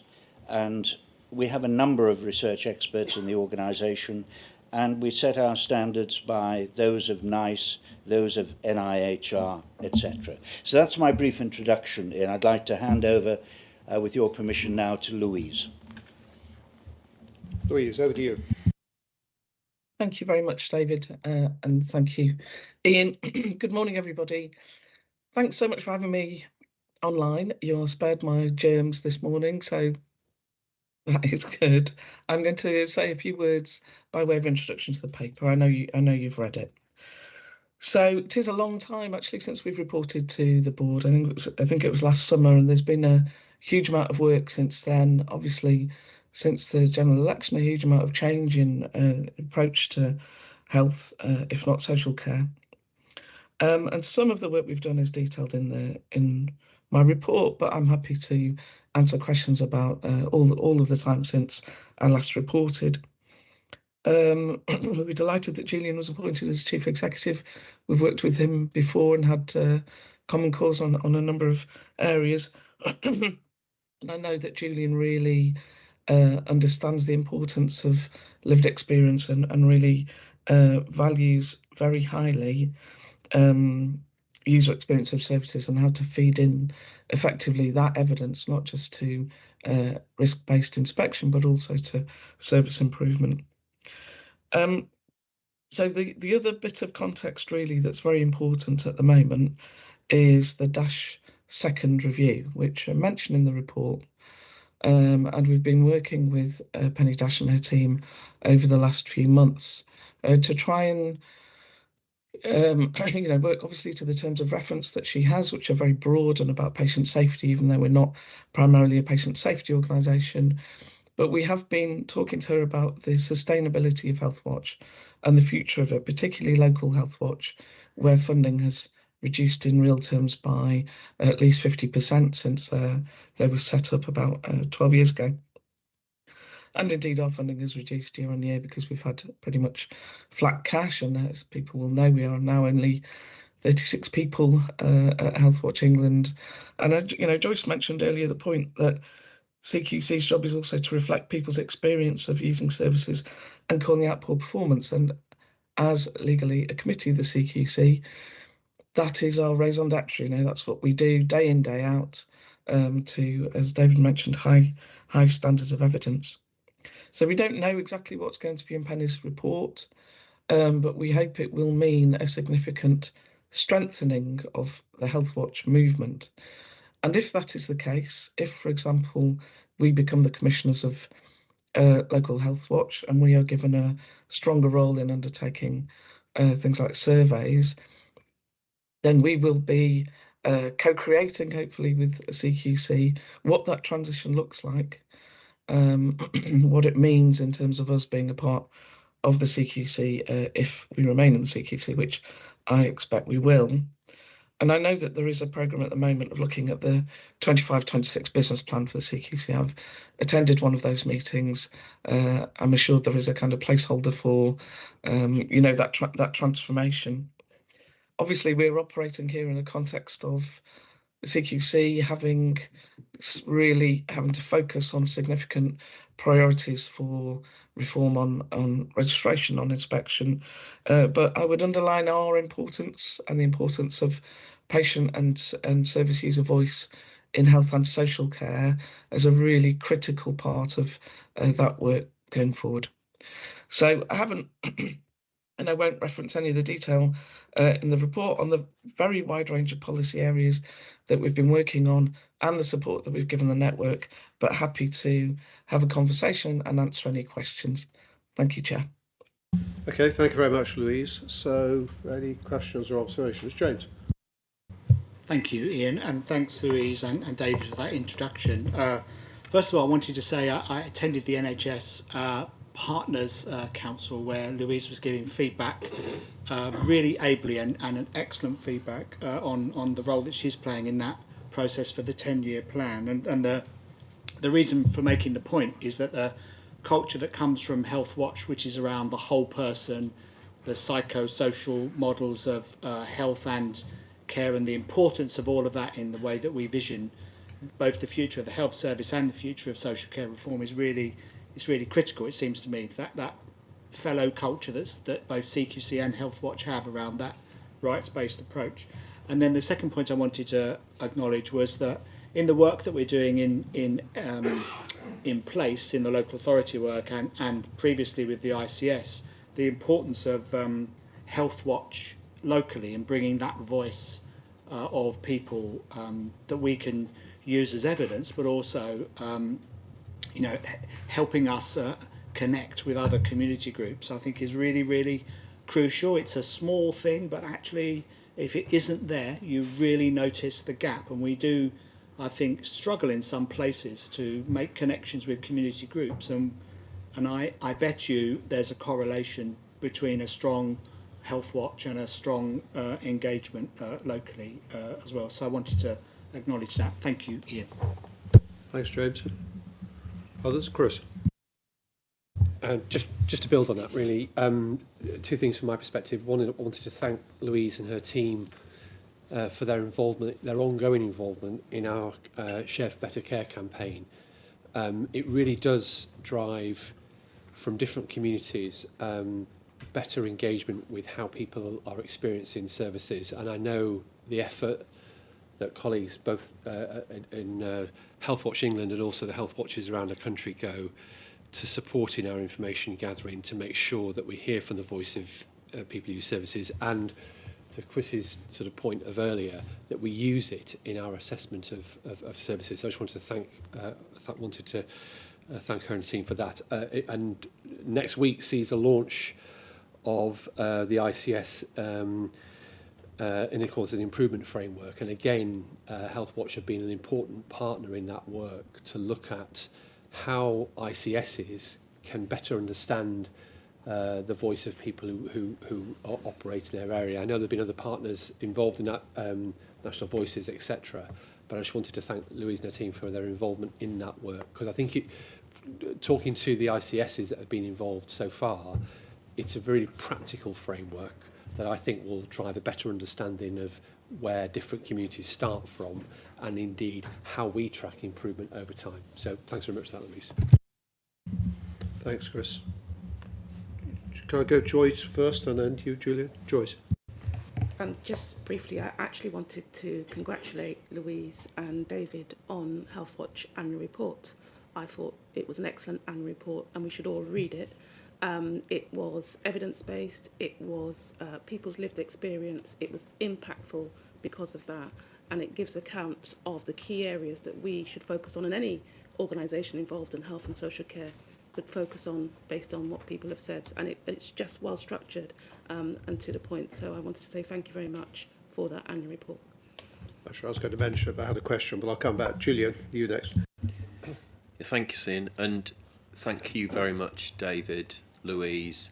I think I've said this before, but I think it bears repeating that in my previous roles, I've always found the work of the local Health Watch particularly important in the context of getting the feedback from, certainly in the case of my work in Leeds, both patients waiting in our emergency department, for example, where Health Watch did a really important survey of people's experience, and indeed, much more broadly, the Big Leeds Chat, which was all about getting feedback from across the whole of the city, many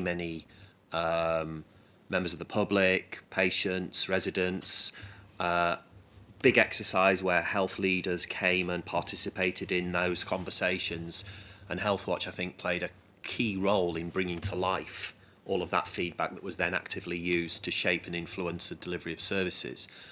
I think, Louise, you mentioned the work that Penny Dash is doing, and I'm sure in the kind of next iteration, when those recommendations emerge, I think the importance of that integrated care perspective locally, the importance of how services are joined up for people.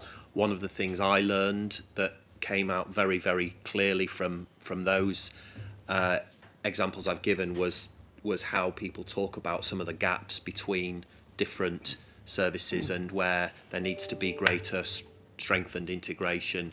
That's certainly something I'm sure that we'll see as part of the importance of the role of Health Watch locally. But I think, as ever, the critical value of having a really strong feedback loops to inform our work and the work of health and care services is vital.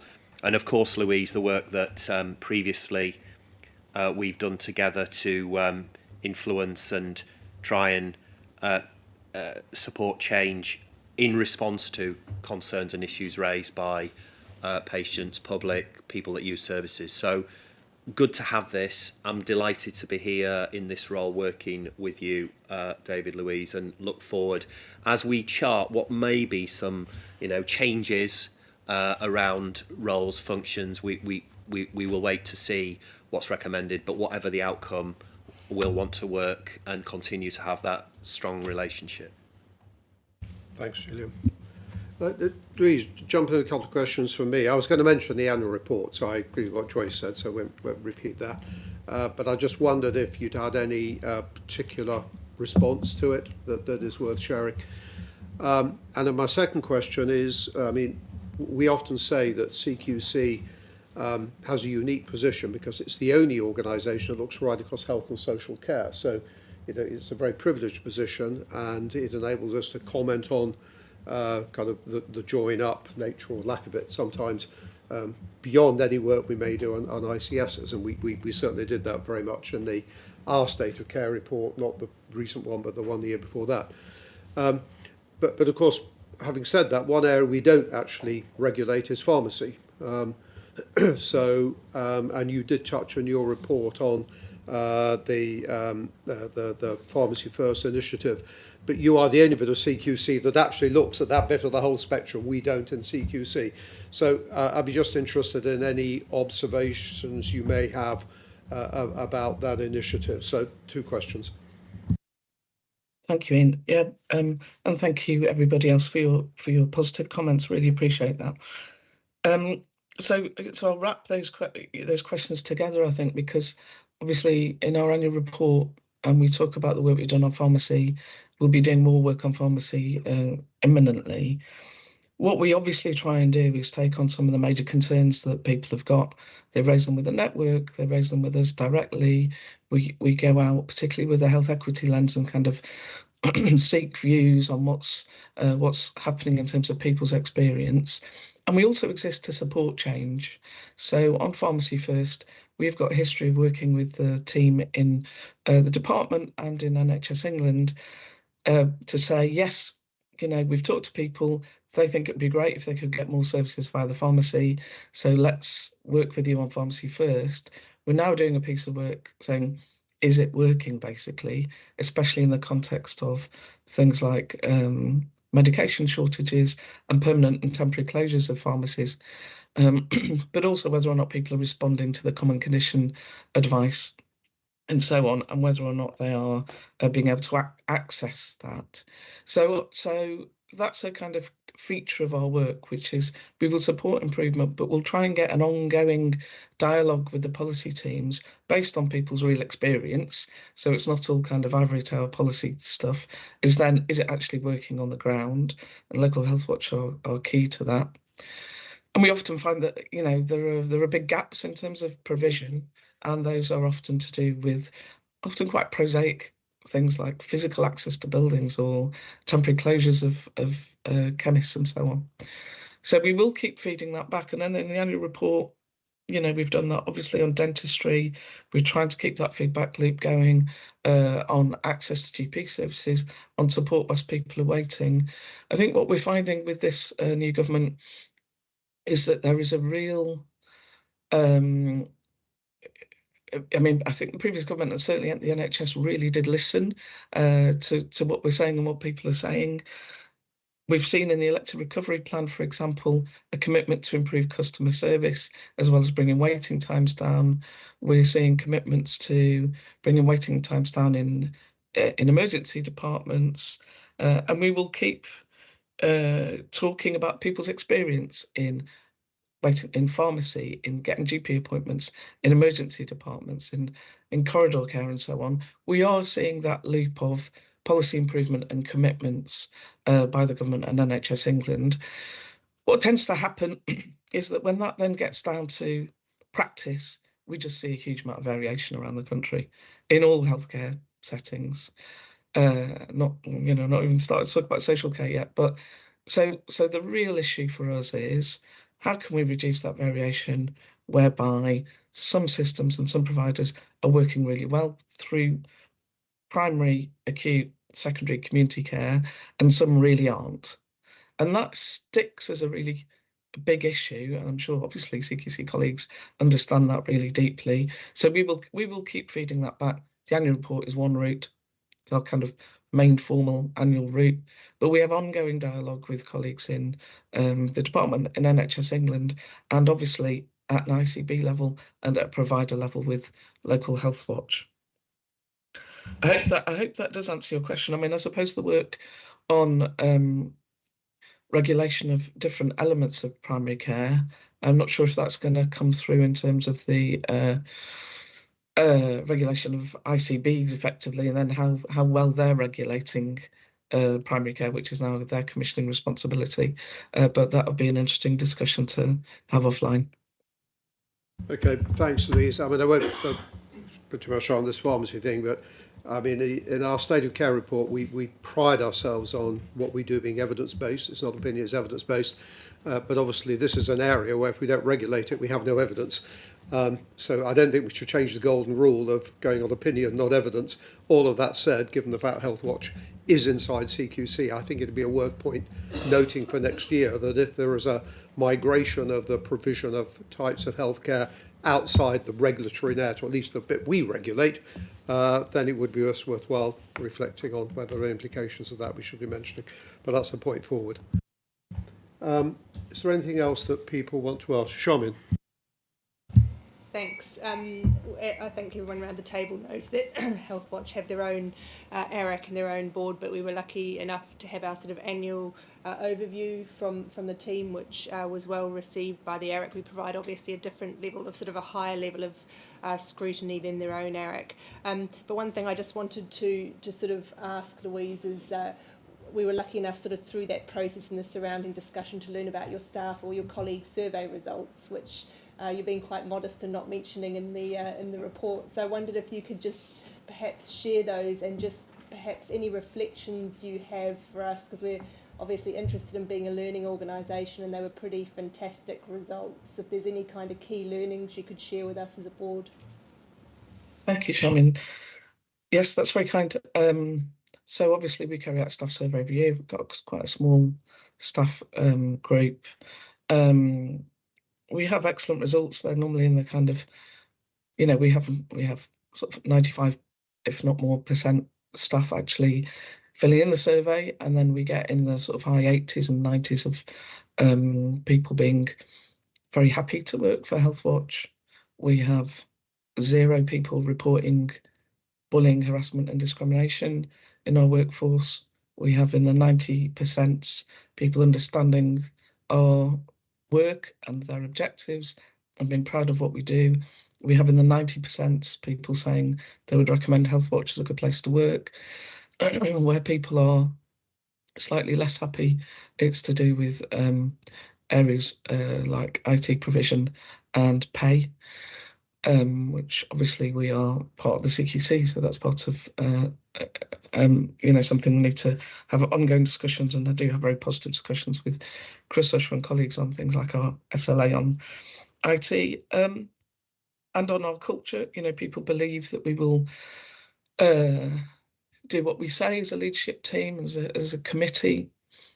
I think we've done a huge amount of work on our culture in the last 2 years.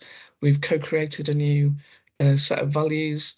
We co-created a whole set of behaviours that people need to demonstrate to show that those values are running through their working life. And we do workshops around them. We keep them alive. Yeah, people are really happy and proud to work at Health Watch, and we've shared that work, and we're working with the Health Watch network on that as well. A lot of that is about their impact, and you know, in some ways, I think it's slightly easier for a small organisation. You know, I know personally all of our 36 people very well, and you know, they're all fantastic people. They're really brilliant at their jobs, and I think they perform extremely well. So any support or any help I can give, I'm going to come along next week to one of the CQC Way events to listen to how that's going and help support it if I can. So yeah, any support that we can give to the CQC and any learning from the work we've done on our culture and our staff happiness, very happy to do that. Thanks very much, Louise. Looking around the table, I don't think there are any other questions, Louise. So thank you very much indeed for the paper and your comments and coming along today. Appreciate it, and credited for a number of the positive things you've said. So well done indeed. And also thanks to David. Okay, thanks, Louise. We'll see you again in the future. Bye-bye. Right, a few other matters just to conclude with. We have an oral update on the recent meeting of the Regulatory Governance Committee. Mark, I don't know if I can hand over to you. Thank you. Yeah, we met on the 15th of January. For those who aren't aware of what this committee is about, we look at the design, delivery and effectiveness of our regulatory model.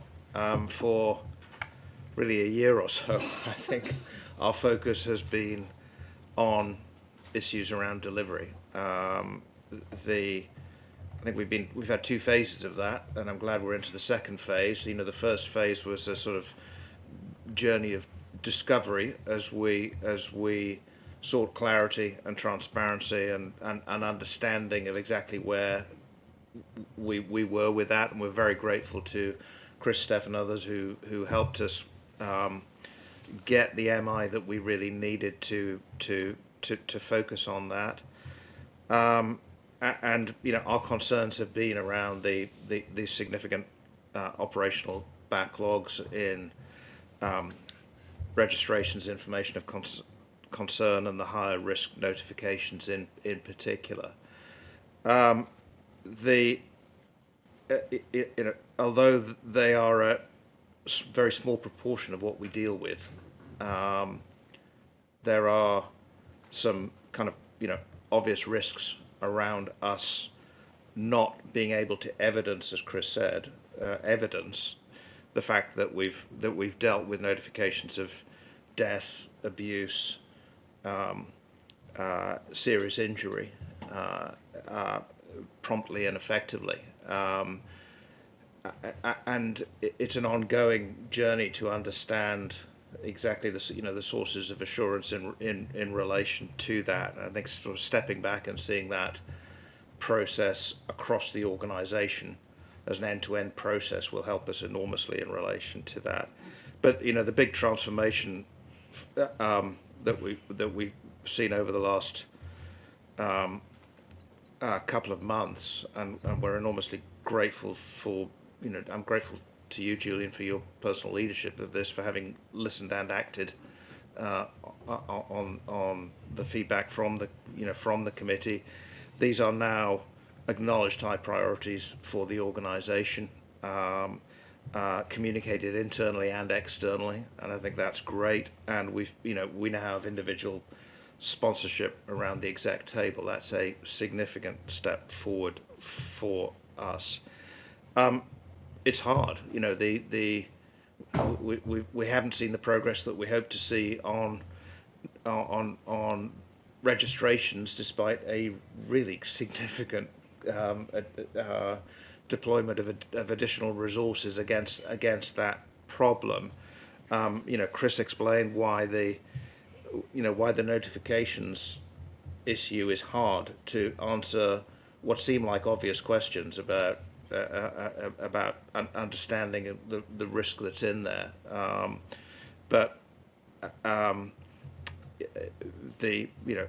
it's great that these issues are now getting the focus and leadership attention that we need, and it does feel like a significant step forward. We would like to be more assured. We would like to see more progress, but we understand the challenges. And we really appreciate the focus that this is now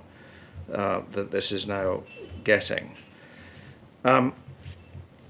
We did have a discussion about design, which, having been completely dominated by challenges around delivery, it was nice to step back and look at the other parts of what we're supposed to be doing as a committee. I mean, I think that we know that there are a lot of views out there as to things that we might change. It's really important that we are aligned, that the executive and board governance is fully aligned in relation to this. It's really important that when we're looking at changes we might make to our regulatory model, that we're properly informed. The changes, any decisions that we're making at a committee or board level, that we are properly informed by a good level of understanding of provider sentiment, of patient voice, and of other relevant stakeholder views in relation to that. A disappointing note in the meeting. We have, one of the things that we want to have as part of our toolkit is better capabilities to do out of our inspections. I think progress in increasing our capabilities in that space has not progressed as fast as we would like, and it's an area that we will continue to push for as a committee, but we understand there are many priorities at the moment, so I don't want that to to deflect us from from the general message that we now think that the right things are front and center for the leadership team, and that is great. There are very many external recommendations that have been made in relation to CQC, and over the years we've accepted quite a lot of them. And I think we have perhaps struggled to prioritise and deliver on all of those. That's an area that we'll come back and look at the next committee. I think it is really important that we're clear on what are the most significant recommendations that we think are going to most directly contribute to our effectiveness as a regulator, and we prioritise and deliver on those and make sure that the acceptance of the recommendations is translated into concrete actions. But that's something that we'll revisit at the next committee. But overall, I think it's an encouraging position for us in relation to the things that have been of most concern for the committee for a long time, and it feels as if we have turned a corner. So I'm pleased with that. Thank you very much indeed, Mark. Any questions or comments? No. Okay. Mark, your speaker's on. We have some board minutes in here for approval. So they were circulated to board members a few weeks ago. There were some comments from Mark Chambers who wanted changes to the RGC. I think it turned out that the version that was updated on the website, and anyone listening in may have read, was slightly out of date. Anyway, that has been corrected. This version incorporates the comments that Mark gave. So as far as I'm aware, there are further comments. Can we take these as agreed, approved? Thank you very much indeed. Last item on the agenda is the actions log, and I would like to quickly look at this, but I'm going to go through it very quickly. I mean, there's an overarching point that an awful lot of things here are down for particularly March or maybe May, and I think one of the drivers for that is, as management have rightly been prioritising and focusing on other things, and the board time has been spending more substantive time on big issues, as indeed we did today with an eye on the organisational priorities. A lot of things have been kicked forward, and realistically we don't currently have time to deal with everything that is shown here. So we've agreed I'll sit down with Julian and the team afterwards, and we'll go through everything that's shown for March and May in a bit more detail and work out what the options are. I'm not going to run through them all, they're pretty obvious. So on that basis, I'm not going to go through everything, but there are two or three I wanted to pick up. Item 5, which was key points on the recovery. It says here further information provided at the meeting. I'm going to suggest that although there's probably less in terms of numbers than maybe envisaged when we did this, that I think that was pretty well covered in James's comments earlier on. We will have more metrics earlier as we in due course, but with your agreement, I'll regard that one as closed. The item 7, the publication of future reports. I mean, the critical ones I mentioned in my opening remarks. So in terms of the work commission, so we have said we will be publishing the work on adult social care shortly, very shortly, and the IT one we hope by the end of the month. So I think those are the two key ones. I think there's a more general point, Julian, about just how we ensure that the way we respond to things is cycled into board meetings, but I'd regard that as a future way of working. So again, I'd like to regard that one as closed if we could. Item 8, this is to do with out of hours, which you touched on a moment ago, Mark. I mean, it doesn't seem to me that it has actually been dealt with in the way envisaged. So sitting here at the moment, I would say that's not closed at all, that's red. But it may not be as top priority as something else. So as a statement of fact, it's not been done, but I'll work with Julian and see how we can prioritise that as appropriate. The corporate performance report, it was down today, but we didn't address it today, so I don't regard that as done, so that remains, I would say that is red. And I think, oh yeah, sorry, there is another page. Most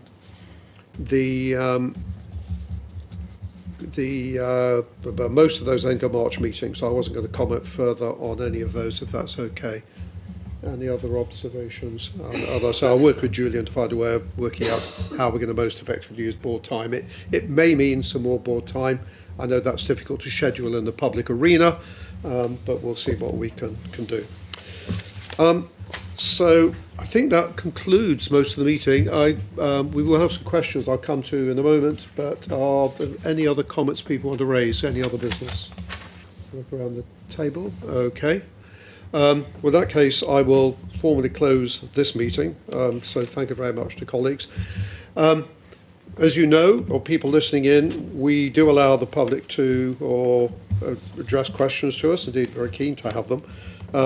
So we have 3. The first one I'm going to take, and then 2, Chris Ziki. I hope you know this.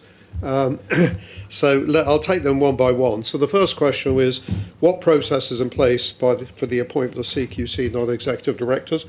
Now, I did touch on this in my earlier remarks, but let me just fill that out a little bit. So to be clear, all the non-executive directors, and that includes the chair, slightly a different process, but the comments I will make reply to the chair and all others. They are ministerial appointments. There is a process run by the appointments team, the Department of Health and Social Care. So they would advertise, they would shortlist, they would run panels, and they would make recommendations to ministers. But I do stress, at the end of the day, it's ministerial choice. So this board has little direct impact to that. It's very different for what anybody may be familiar with in the private sector. Although, obviously, as a board, we have made suggestions to the department as to the skills that we think would be appropriate for any new appointments. Specifically in terms of NEDs, we are looking for several at the moment, as I mentioned earlier. The process is live, so to repeat the comment I made earlier, details are available on the Cabinet Office website because they oversee all public body appointments, but we've also enclosed details on the CQC website and they're available there. But that is being run by the Department of Health and Social Care, not by CQC. So I think that's all I can say. I hope that covers the question. Second question was, how do inspections of dental practices check that patients can choose a hospital for their oral surgery in compliance with the NHS Constitution? Chris.